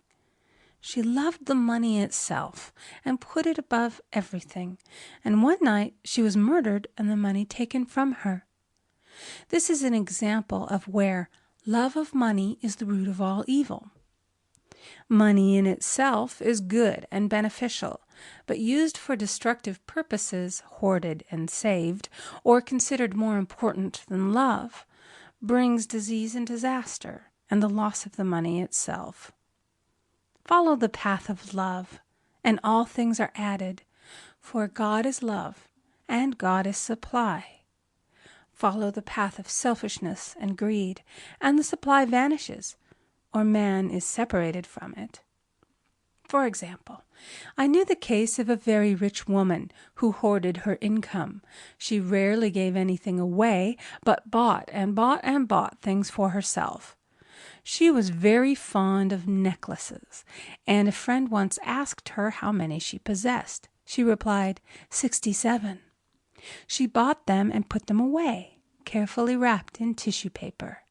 Had she used the necklaces, it would have been quite legitimate, but she was violating the law of use. Her closets were filled with clothes she never wore and jewels which never saw the light. The old woman's arms were gradually becoming paralyzed from holding on to things, and eventually she was considered incapable of looking after her affairs, and her wealth was handed over to others to manage. So man, in ignorance of the law, brings about his own destruction. All disease, all unhappiness, come from the violation of the law of love. Man's boomerangs of hate, resentment, and criticism come back laden with sickness and sorrow.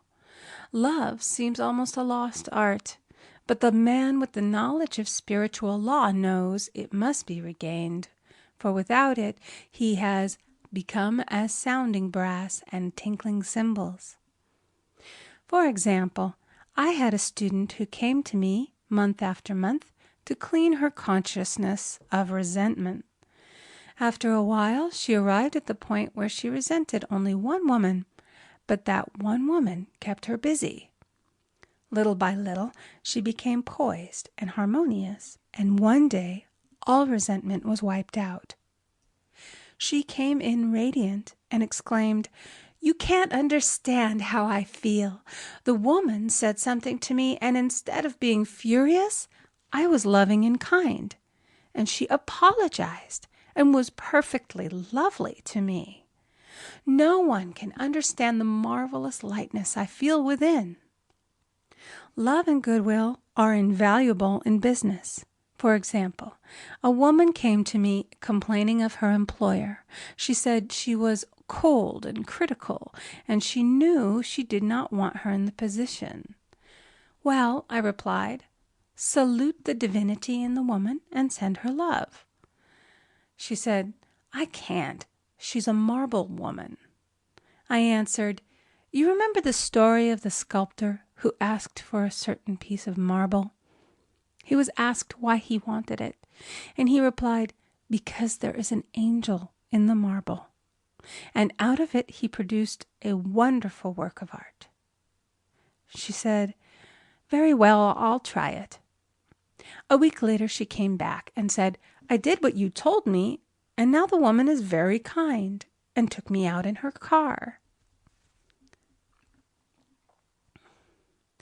People are sometimes filled with remorse for having done someone an unkindness, perhaps years ago. If the wrong cannot be righted, its effect can be neutralized by doing someone a kindness in the present. "This one thing I do, forgetting those things which are behind, and reaching forth unto those things which are before." Sorrow, regret, and remorse tear down the cells of the body and poison the atmosphere of the individual. A woman said to me in deep sorrow, "Treat me to be happy and joyous, for my sorrow makes me so irritable with the members of my family that I keep making more karma." I was asked to treat a woman who was mourning for her daughter. I denied all belief in loss and separation and affirmed that God was the woman's joy, love, and peace. The woman gained her poise at once, but sent word by her son not to treat any longer because she was so happy it wasn't respectable. So mortal mind loves to hang on to its griefs and regrets. I knew a woman who went about bragging of her troubles, so of course she always had something to brag about. The old idea was, if a woman did not worry about her children, she was not a good mother. Now we know that mother fear is responsible for many of the diseases and accidents which come into the lives of children. For fear pictures vividly the disease or situation feared, and these pictures objectify if not neutralized. Happy is the mother who can say sincerely that she puts her child in God's hands and therefore knows that he is divinely protected. For example, a woman awoke suddenly in the night, feeling her brother was in great danger. Instead of giving in to her fears, she commenced making statements of truth, saying, "Man is a perfect idea in divine mind, and is always in his right place. Therefore, my brother is in his right place and is divinely protected." The next day, she found that her brother had been in close proximity to an explosion in a mine, but had miraculously escaped. So man is his brother's keeper, in thought, and every man should know that the thing he loves dwells in the secret place of the Most High and abides under the shadow of the Almighty. "There shall no evil befall thee, neither shall any plague come nigh thy dwelling. Perfect love casteth out fear. He that feareth is not made perfect in love. And love is the fulfilling of the law." End of Chapter 7. Recording by Amy Conger.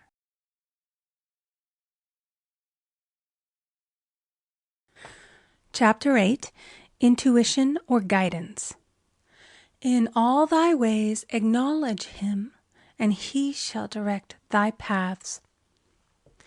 There is nothing too great of accomplishment for the man who knows the power of his word, and who follows his intuitive leads. By the word he starts in action unseen forces, and can rebuild his body or remold his affairs. It is, therefore, of the utmost importance to choose the right words, and the student carefully selects the affirmation he wishes to catapult into the invisible. He knows that God is his supply, and that there is a supply for every demand, and that his spoken word releases this supply. "Ask, and ye shall receive." Man must make the first move. Draw nigh to God, and he will draw nigh to you. I have often been asked just how to make a demonstration. I reply, speak the word, and then do not do anything until you get a definite lead. Demand the lead, saying, "Infinite Spirit, reveal to me the way. Let me know if there's anything for me to do." The answer will come through intuition, or hunch, a chance remark from someone, or a passage in a book, etc., etc. The answers are sometimes quite startling in their exactness. For example, a woman desired a large sum of money. She spoke the words, "Infinite Spirit, open the way for my immediate supply. Let all that is mine by divine right now reach me in great avalanches of abundance." Then she added, "Give me a definite lead. Let me know if there is anything for me to do." The thought came quickly. Give a certain friend, who had helped her spiritually, $100. She told her friend, who said, "Wait and get another lead before giving it." So she waited, and that day met a woman who said to her, "I gave someone $1 today. It was just as much for me as it would be for you to give someone 100. This was indeed an unmistakable lead, so she knew she was right in giving the $100. It was a gift which proved a great investment, for shortly after that, a large sum of money came to her in a remarkable way. Giving opens the way for receiving. In order to create activity in finances, one should give. Tithing, or giving 1/10 of one's income, is an old Jewish custom and is sure to bring increase. Many of the richest men in the country have been tithers and have never known it to fail as an investment. The 10th part goes forth and returns blessed and multiplied, but the gift or tithe must be given with love and cheerfulness, for God loveth a cheerful giver. Bills should be paid cheerfully.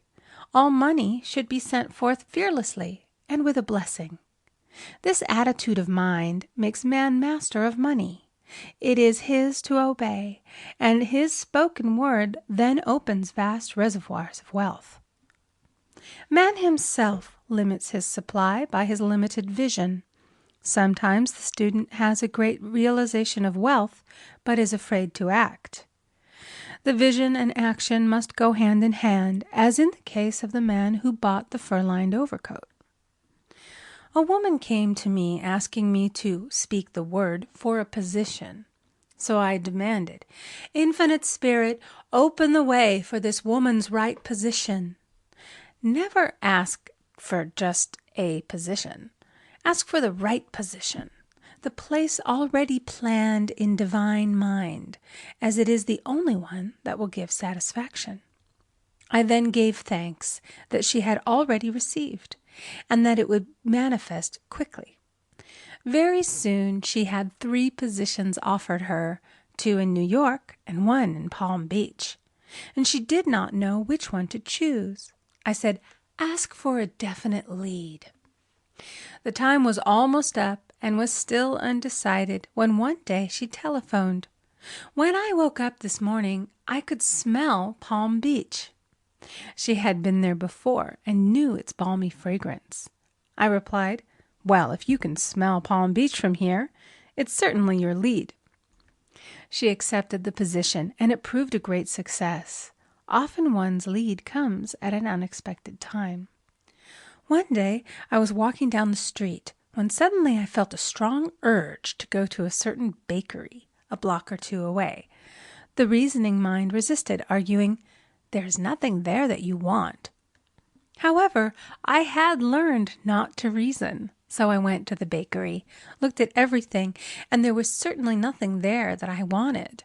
But coming out, I encountered a woman I had thought of often, and who was in great need of the help which I could give her.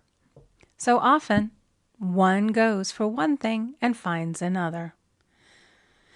Intuition is a spiritual faculty and does not explain, but simply points the way. A person often receives a lead during a treatment. The idea that comes may seem quite irrelevant, but some of God's leadings are mysterious. In the class one day, I was treating that each individual would receive a definite lead. A woman came to me afterwards and said, "While you were treating, I got the hunch to take my furniture out of storage and get an apartment." The woman had come to be treated for health. I told her I knew in getting a home of her own, her health would improve. And I added, "I believe your trouble, which is a congestion, has come from having things stored away. Congestion of things causes congestion in the body. You have violated the law of use, and your body is paying the penalty." So I gave thanks that divine order was established in her mind, body, and affairs. People little dream of how their affairs react on the body. There is a mental correspondence for every disease. A person might receive instantaneous healing through the realization of his body being a perfect idea in divine mind, and therefore whole and perfect, but if he continues his destructive thinking, hoarding, hating, fearing, condemning, the disease will return. Jesus Christ knew that all sickness came from sin, but admonished the leper after the healing to go and sin no more, lest a worse thing come upon him. So man's soul, or subconscious mind, must be washed whiter than snow for permanent healing.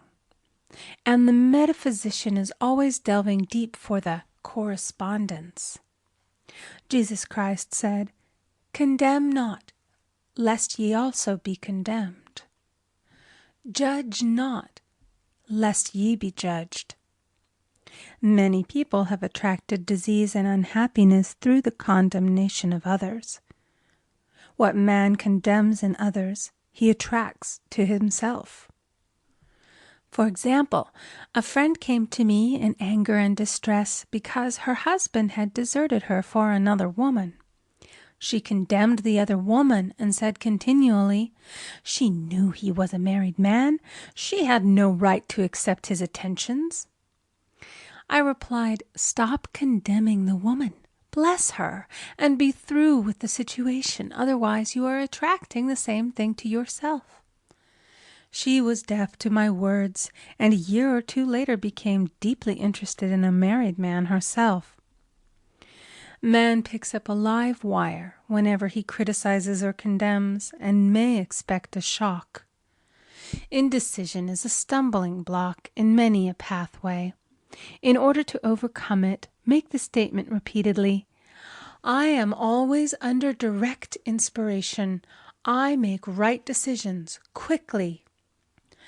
These words impress the subconscious, and soon one finds himself awake and alert, making his right moves without hesitation. I have found it destructive to look to the psychic plane for guidance, as it is the plane of many minds and not the one mind. As man opens his mind to subjectivity, he becomes a target for destructive forces. The psychic plane is the result of man's mortal thought and is on the plane of opposites. He may receive either good or bad messages. The science of numbers and the reading of horoscopes keep man down the mental or mortal plane, for they deal only with the karmic path. I know of a man who should have been dead years ago according to his horoscope, but he is alive and a leader of one of the biggest movements in this country for the uplift of humanity. It takes a very strong mind to neutralize a prophecy of evil. The student should declare, every false prophecy shall come to naught. Every plan my Father in heaven has not planned shall be dissolved and dissipated. The divine idea now comes to pass.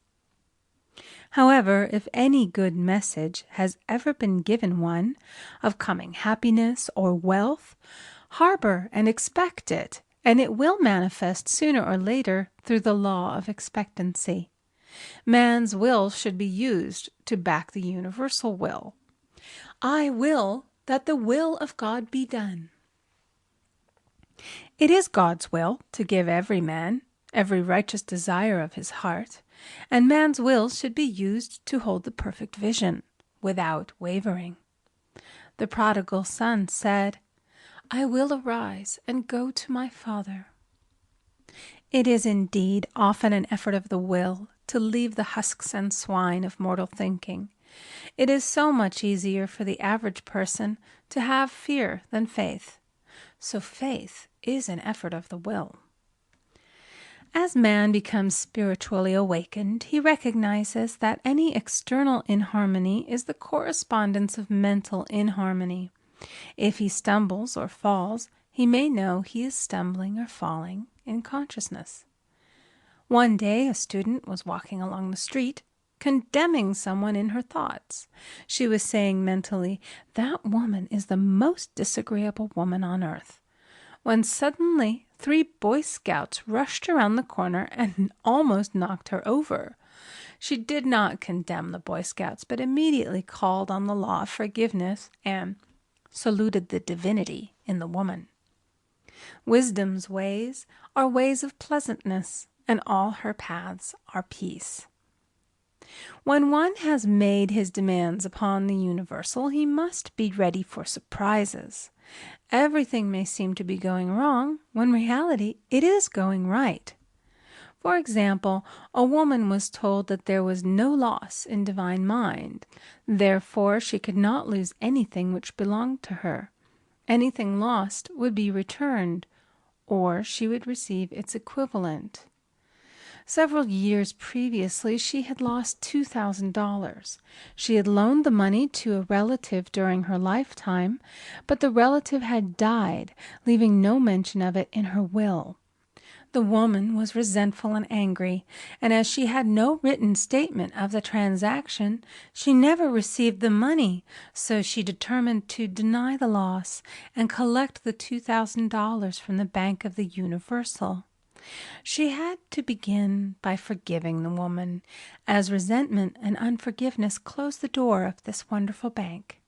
She made this statement, I deny loss. There is no loss in divine mind. Therefore, I cannot lose the $2,000 which belong to me by divine right. As one door shuts, another opens. She was living in an apartment house which was for sale, and in the lease was a clause stating that if the house was sold, the tenants would be required to move out within 90 days. Suddenly, the landlord broke the leases and raised the rent. Again, injustice was on her pathway, but this time she was undisturbed. She blessed the landlord and said, "As the rent has been raised, it means that I'll be that much richer, for God is my supply." The new leases were made out for the advanced rent, but by some divine mistake, the 90-day clause had been forgotten. Soon after, the landlord had an opportunity to sell the house. On account of the mistake in the new leases, the tenants held possession for another year. The agent offered each tenant $200 if he would vacate. Several families moved. 3 remained, including the woman. A month or 2 passed, and the agent again appeared. This time he said to the woman, "Will you break your lease for the sum of $1,500? It flashed upon her, here comes the $2,000. She remembered having said to friends in the house, "We will all act together if anything more is said about leaving." So her lead was to consult her friends. These friends said, "Well, if they have offered you $1,500, they will certainly give $2,000. So she received a check for $2,000 for giving up the apartment. It was certainly a remarkable working of the law, and the apparent injustice was merely an opening for the way for her demonstration. It proved that there is no loss, and when man takes his spiritual stand, he collects all that is his from this great reservoir of good. I will restore to you the years the locusts have eaten. The locusts are the doubts, fears, resentments, and regrets of mortal thinking. These adverse thoughts alone rob man, for no man gives to himself but himself, and no man takes away from himself but himself. Man is here to prove God and to bear witness to the truth. And he can only prove God by bringing plenty out of lack and justice out of injustice. "Prove me now herewith, saith the Lord of hosts, if I will not open you the windows of heaven and pour out a blessing, that there shall be not room enough to receive it." End of chapter 8. Recording by Amy Conger.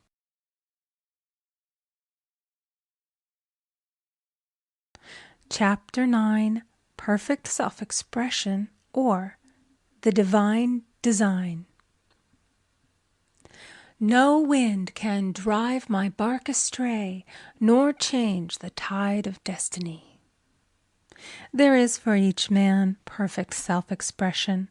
There is a place which he is to fill, and no one else can fill, something which he is to do, which no one else can do. It is his destiny. This achievement is held, a perfect idea in divine mind, awaiting man's recognition. As the imaging faculty is the creative faculty, it is necessary for man to see the idea before it can manifest. So man's highest demand is for the divine design of his life. He may not have the faintest conception of what it is, for there is possibly some marvelous talent hidden deep within him. His demand should be, "Infinite Spirit, open the way for the divine design of my life to manifest. Let the genius within me now be released. Let me see clearly the perfect plan." The perfect plan includes health, wealth, love, and perfect self-expression. This is the square of life, which brings perfect happiness. When one has made this demand, he may find great changes taking place in his life, for nearly every man has wandered far from the divine design. I know in one woman's case it was as though a cyclone had struck her affairs, but readjustments came quickly, and new and wonderful conditions took the place of old ones. Perfect self-expression will never be labor, but of such absorbing interest that it will seem almost like play. The student knows also, as man comes into the world financed by God, the supply needed for his perfect self-expression will be at hand. Many a genius has struggled for years with the problem of supply, when his spoken word and faith would have released quickly the necessary funds. For example, after the class one day, a man came to me and handed me a cent. He said, "I have just 7 cents in the world, and I'm going to give you 1, for I have faith in the power of your spoken word. I want you to speak the word for my perfect self-expression and prosperity." I spoke the word and did not see him again until a year later. He came in one day, successful and happy, with a roll of yellow bills in a pocket. He said, "Immediately after you spoke the word, I had a position offered me in a distant city, and am now demonstrating health, happiness, and supply." A woman's self-expression may be in becoming a perfect wife, a perfect mother, a perfect homemaker, and not necessarily in having a public career. Demand definite leads, and the way will be made easy and successful. One should not visualize or force a mental picture. When he demands the divine design to come into his conscious mind, he will receive flashes of inspiration and begin to see himself making some great accomplishment. This is the picture or idea he must hold without wavering. The thing man seeks is seeking him. The telephone was seeking Bell. Parents should never force careers and professions upon their children. With a knowledge of spiritual truth, the divine plan could be spoken for early in childhood or prenatally. A prenatal treatment should be, let the God in this child have perfect self-expression. Let the divine design of his mind, body, and affairs be made manifest throughout his life, throughout eternity. God's will be done, not man's. God's pattern, not man's pattern, is the command we find running through all the scriptures, and the Bible is a book dealing with the science of the mind. It is a book telling man how to release his soul or subconscious mind from bondage. The battles described are pictures of man waging war against mortal thoughts. A man's foes shall be they of his own household. Every man is Jehoshaphat, and every man is David, who slays Goliath, mortal thinking, with the little white stone, faith. So man must be careful that he is not the wicked and slothful servant who buried his talent. There is a terrible penalty to be paid for not using one's ability. Often, fear stands between man and his perfect self-expression. Stage fright has hampered many a genius. This may be overcome by the spoken word or treatment. The individual then loses all self-consciousness and feels simply that he is a channel for infinite intelligence to express itself through. He is under direct inspiration, fearless and confident, for he feels that it is the Father within who does the work. A young boy came often to my class with his mother. He asked me to speak the word for his coming examinations at school. I told him to make the statement, "I am one with infinite intelligence. I know everything I should know on this subject." He had an excellent knowledge of history, but was not sure of his arithmetic. I saw him afterwards, and he said, "I spoke the word for my arithmetic and passed with the highest honors, but I thought I could depend upon myself for history and got a very poor mark." Man often receives a setback when he is too sure of himself, which means he is trusting to his personality and not the Father within. Another of my students gave me an example of this.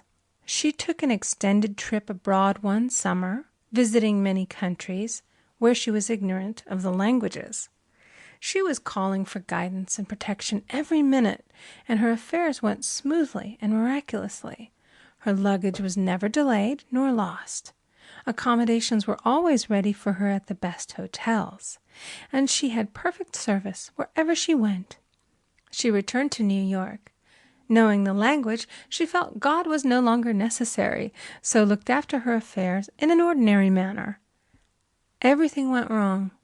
Her trunks delayed, amid inharmony and confusion. The student must form the habit of practicing the presence of God every minute. In all thy ways acknowledge Him. Nothing is too small or too great. Sometimes an insignificant incident may be the turning point in a man's life. Robert Fulton, watching some boiling water simmering in a tea kettle, saw a steamboat. I have seen a student often keep back his demonstration through resistance or pointing the way. He pins his faith to one channel only and dictates just the way he desires the manifestation to come, which brings things to a standstill. My way, not your way, is the command of infinite intelligence. Like all power, be it steam or electricity, it must have a non-resistant engine or instrument to work through, and man is that engine or instrument. Over and over again, man is told to stand still.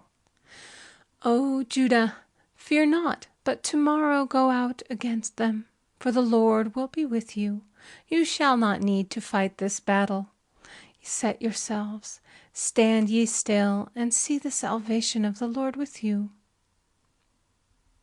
We see this in the incidents of the $2,000 coming to the woman through the landlord when she became non-resistant and undisturbed, and the woman who won the man's love after all suffering had ceased. The student's goal is poise. Poise is power. For it gives God power a chance to rush through man, to will and to do its good pleasure. Poised, he thinks clearly and makes right decisions quickly. He never misses a trick. Anger blurs the visions, poisons the blood, is the root of many diseases, and causes wrong decision, leading to failure. It has been named one of the worst sins, as its reaction is so harmful. The student learns that in metaphysics, sin has a much broader meaning than in the old teaching. Whatsoever is not of faith is sin. He finds that fear and worry are deadly sins. They are inverted faith, and through distorted mental pictures bring to pass the thing he fears. His work is to drive out these enemies from the subconscious mind. When man is fearless, he is finished.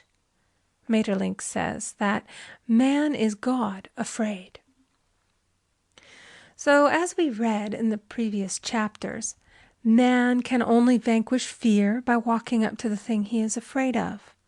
When Jehoshaphat and his army prepared to meet the enemy, singing, "Praise the Lord, for his mercy endureth forever," they found their enemies had destroyed each other, and there was nothing to fight. For example, a woman asked a friend to deliver a message to another friend. The woman feared to give the message, as the reasoning mind said, "Don't get mixed up in this affair. Don't give that message." She was troubled in spirit, for she had given her promise. At last she determined to walk up to the lion and call on the law of divine protection. She met the friend to whom she was to deliver the message. She opened her mouth to speak it when her friend said, "So-and-so has left town." This made it unnecessary to give the message, as the situation depended upon the person being in town. As she was willing to do it, she was not obliged to. As she did not fear, the situation vanished. The student often delays his demonstration through a belief in incompletion.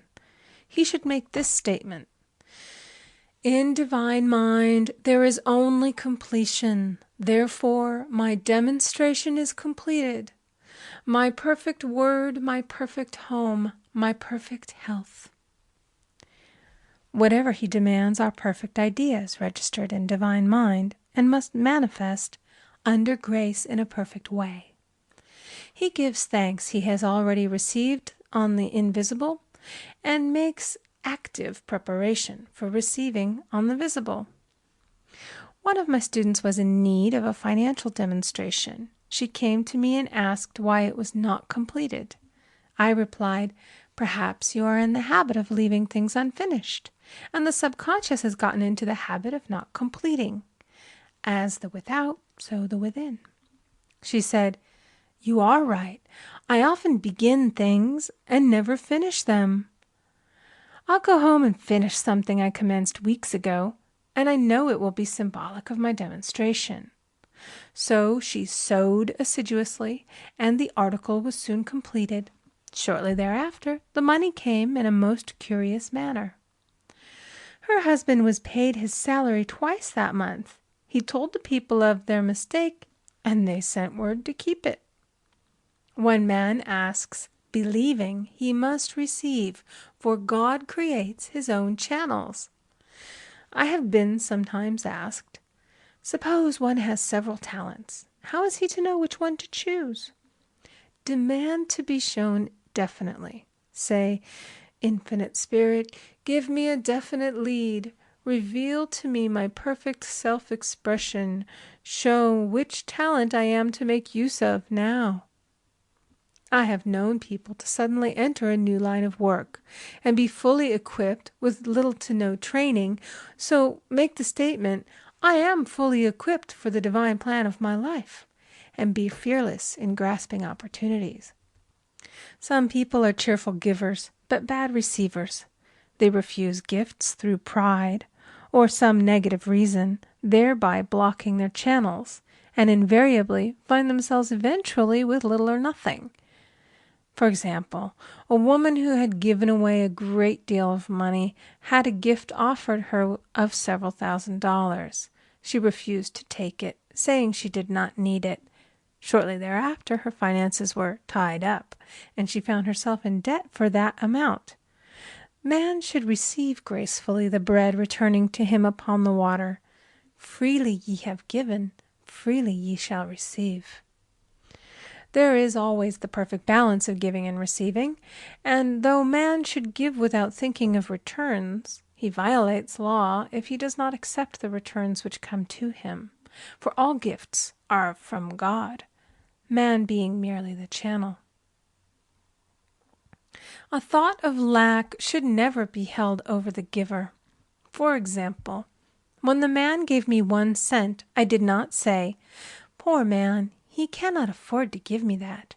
I saw him rich and prosperous with his supply pouring in. It was this thought which brought it.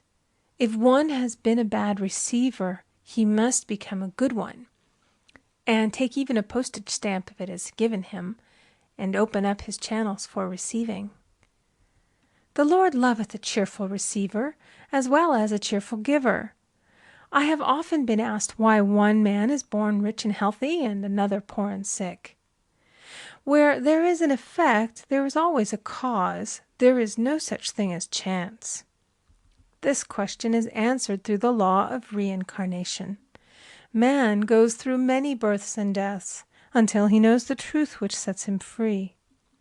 He is drawn back to the earth plane through unsatisfied desire, to pay his karmic debts or to fulfill his destiny. The man born rich and healthy has had pictures in his subconscious mind, in his past life, of health and riches, and the poor and sick man of disease and poverty. Man manifests, on any plane, the sum total of his subconscious beliefs. However, birth and death are man-made laws, for the wages of sin is death. The Adamic fall in consciousness through the belief in 2 powers. The real man, spiritual man, is birthless and deathless. He was never born and has never died. As he was in the beginning, he is now and shall ever be. So through the truth, man is set free from the law of karma, sin, and death, and manifests the man made in his image and likeness. Man's freedom comes through fulfilling his destiny, bringing into manifestation the divine design of his life. His Lord will say unto him, "Well done, thou good and faithful servant. Thou hast been faithful over a few things. I will make thee ruler over many things. death itself, enter thou into the joy of thy Lord, eternal life.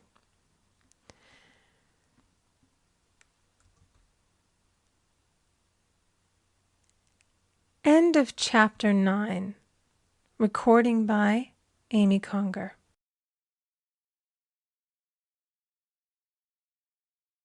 Chapter 10. Denials and Affirmations. Thou shalt also decree a thing, and it shall be established unto thee. All the good that is to be made manifest in man's life is already an accomplished fact in divine mind, and is released through man's recognition or spoken word.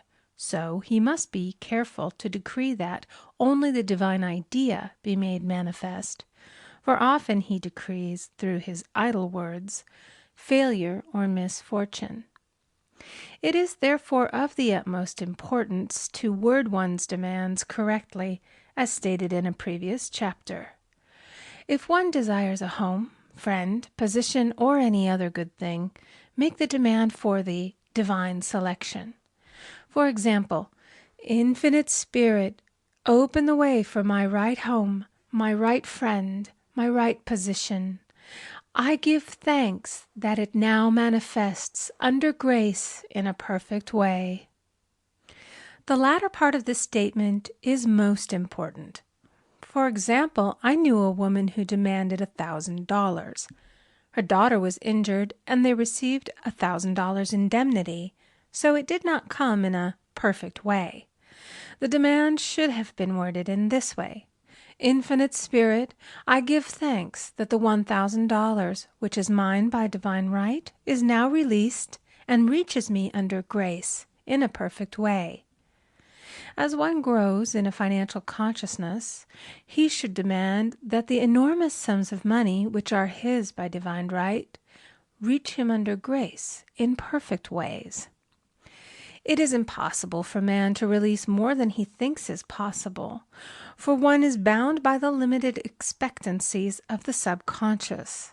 He must enlarge his expectancies in order to receive in a larger way. Man so often limits himself in his demands. For example, a student made the demands for $600 by a certain date. He did receive it, but heard afterwards that he came very near receiving $1,000, but he was given just $600 as a result of his spoken word. They limited the Holy One of Israel. Wealth is a matter of consciousness. The French have a legend giving an example of this. A poor man was walking along a road when he met a traveler, who stopped him and said, "My good friend, I see that you are poor. Take this gold nugget, sell it, and you will be rich all your days." The man was overjoyed at his good fortune and took the nugget home. He immediately found work and became so prosperous that he did not sell the nugget. Years passed, and he became a very rich man. One day he met a poor man on the road. He stopped him and said, "My good friend, I will give you this gold nugget, which, if you sell, will make you rich for life." The mendicant took the nugget, had it valued, and found it was only brass. So we see, the first man became rich through feeling rich, thinking the nugget was gold. Every man has within him a gold nugget. It is his consciousness of gold, of opulence, which brings riches into his life. In making his demands, man begins at his journey's end. That is, he declares he has already received. Before ye call, I shall answer. Continually affirming establishes the belief in the subconscious. It would not be necessary to make an affirmation more than once if one had perfect faith. One should not plead or supplicate, but give thanks repeatedly that he has received. The desert shall rejoice and blossom as the rose. This rejoicing, which is yet in the desert state of consciousness, opens the way for release. The Lord's Prayer is in the form of command and demand. Give us this day our daily bread, and forgive us our debts as we forgive our debtors. And ends in praise. For thine is the kingdom and the power and the glory forever. Amen. Concerning the works of my hands, command ye me. So prayer is command and demand, praise and thanksgiving. The student's work is in making himself believe that with God all things are possible. This is easy enough to state in the abstract, but a little more difficult when confronted with a problem.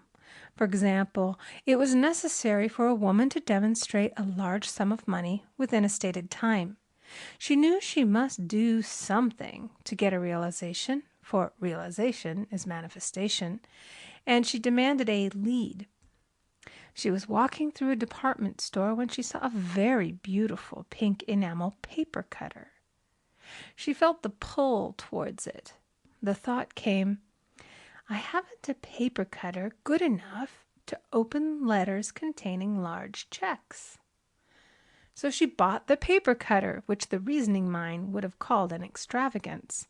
When she held it in her hand, she had a flash of a picture of herself opening an envelope containing a large check, and within a few weeks she received the money. The pink paper cutter was her bridge of active faith. Many stories are told of the power of the subconscious when directed in faith. For example, a man was spending the night in a farmhouse. The windows of the room had been nailed down, and in the middle of the night he felt suffocated and made his way in the dark to the window. He could not open it, so he smashed the pane with his fist, drew in draughts of fine fresh air, and had a wonderful night's sleep. The next morning he found he had smashed the glass of a bookcase, and the window had remained closed during the whole night. He had supplied himself with oxygen simply by his thought of oxygen. When a student starts out to demonstrate, he should never turn back. Let not that man who wavers think that he shall receive anything of the Lord. A student once made this wonderful statement. When I ask the Father for anything, I put my foot down and I say, Father, I'll take nothing less than I've asked for, but more. So man should never compromise. Having done all, stand. This is sometimes the most difficult time of demonstrating. The temptation comes to give up, to turn back, to compromise. He also serves who only stands and waits.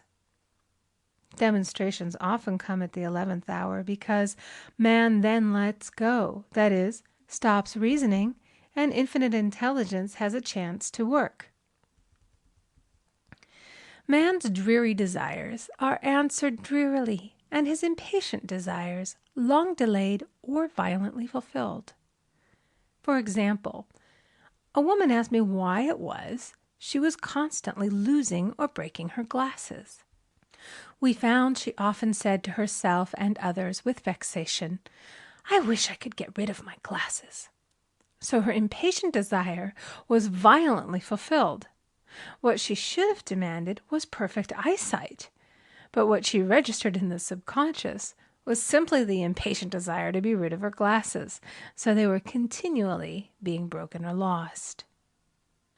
Two attitudes of mind cause loss. Depreciation, as in the case of the woman who did not appreciate her husband, or fear of loss, which makes a picture of loss in the subconscious.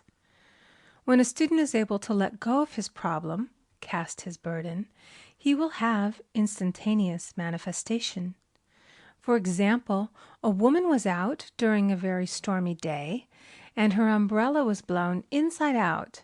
She was about to make a call on some people whom she had never met, and she did not wish to make her first appearance with a dilapidated umbrella. She could not throw it away, as it did not belong to her. So in desperation she exclaimed, "Oh God, you take charge of this umbrella. I don't know what to do." A moment later, a voice behind her said, "Lady, do you want your umbrella mended?" There stood an umbrella mender. She replied, "Indeed I do." The man mended the umbrella while she went into the house to pay her call, and when she returned, she had a good umbrella. So there is always an umbrella mender at hand on man's pathway when one puts the umbrella or situation in God's hands. One should always follow a denial with an affirmation. For example, I was called on the phone late one night to treat a man whom I had never seen. He was apparently very ill. I made the statement, "I deny the appearance of disease. It is unreal, therefore cannot register in his consciousness. This man is a perfect idea in divine mind, pure substance expressing perfection." There is no time or space in divine mind. Therefore, the word reaches instantly its destination and does not return void. I have treated patients in Europe and have found that the result was instantaneous. I am asked so often the difference between visualizing and visioning. Visualizing is a mental process governed by the reasoning or conscious mind. Visioning is a spiritual process governed by intuition or the superconscious mind. The student should train his mind to receive these flashes of inspiration and work out the divine pictures through definite leads. When a man can say, "I desire only that which God desires for me," his false desires fade from the consciousness and a new set of blueprints is given him by the master architect, the God within. God's plan for each man transcends the limitation of the reasoning mind and is always the square of life, containing health, wealth, love, and perfect self-expression. Many a man is building for himself in imagination a bungalow when he should be building a palace. If a student tries to force a demonstration through the reasoning mind, he brings it to a standstill. "I will hasten it, saith the Lord." He should act only through intuition or definite leads. "Rest in the Lord and wait patiently. Trust also in Him, and He will bring it to pass." I have seen the law work in the most astonishing manner. For example, a student stated that it was necessary for her to have $100 by the following day. It was a debt of vital importance which had to be met. I spoke the word, declaring Spirit was never too late, and that the supply was at hand. That evening she phoned me of the miracle. She said that the thought came to her to go to her safety deposit box at the bank to examine some papers. She looked over the papers, and at the bottom of the box was a new $100 bill. She was astounded, and she said she knew she had never put it there, for she had gone through the papers many times. It may have been a materialization, as Jesus Christ materialized the loaves and fishes. Man will reach the stage where his word is made flesh, or materialized instantly. The fields, ripe with the harvest, will manifest immediately, as in all of the miracles of Jesus Christ. There is a tremendous power alone in the name Jesus Christ. It stands for truth made manifest. He said, "Whatsoever ye ask the Father in my name, He will give it to you."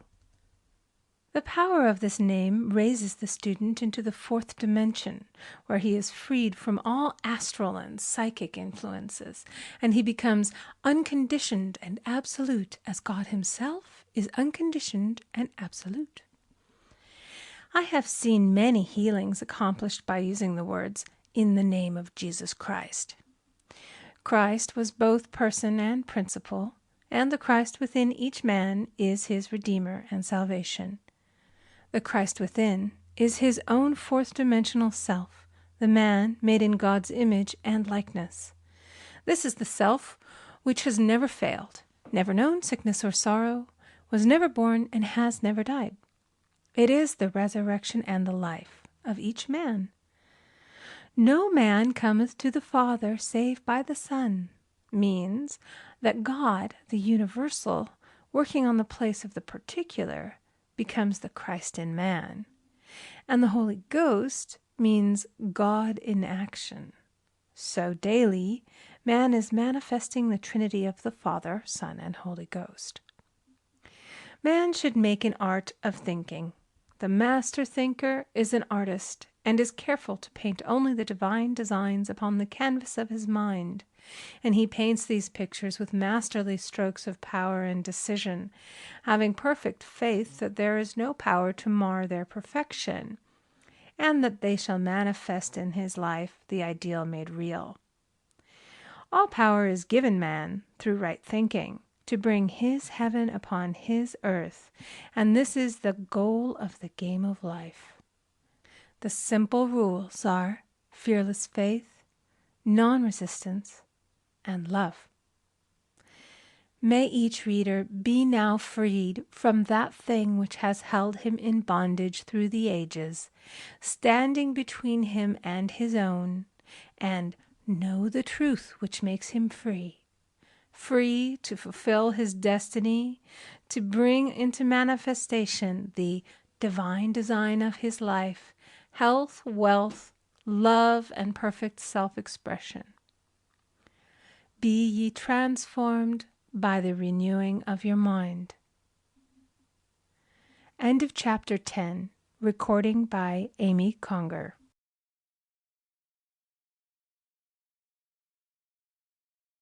Chapter 11. Denials and Affirmations. For prosperity. God is my unfailing supply, and large sums of money come to me quickly, under grace, in perfect ways. For right conditions. Every plan my Father in heaven has not planned shall be dissolved and dissipated, and the divine idea now comes to pass. For right conditions. Only that which is true of God is true of me, for I and the Father are one. For faith. As I am one with God, I am one with my good, for God is both the giver and the gift. I cannot separate the giver from the gift. For right conditions. Divine love now dissolves and dissipates every wrong condition in my mind, body, and affairs. Divine love is the most powerful chemical in the universe and dissolves everything which is not of itself. For health. Divine love fills my consciousness with health, and every cell in my body is filled with light. For the eyesight. My eyes are God's eyes. I see with the eyes of spirit. I see clearly the open way. There are no obstacles on my pathway. I see clearly the perfect plan. For guidance. I am divinely sensitive to my intuitive leads, and give instant obedience to thy will. For the hearing. My ears are God's ears. I hear with the ears of spirit. I am non-resistant, and am willing to be led. I hear glad tidings of great joy. For right work. I have a perfect work in a perfect way. I give a perfect service for perfect pay. For freedom from all bondage. I cast this burden on the Christ within, and I go free. End of Chapter 11. Recording by Amy Conger. End of The Game of Life and How to Play It by Florence Scovel Shinn.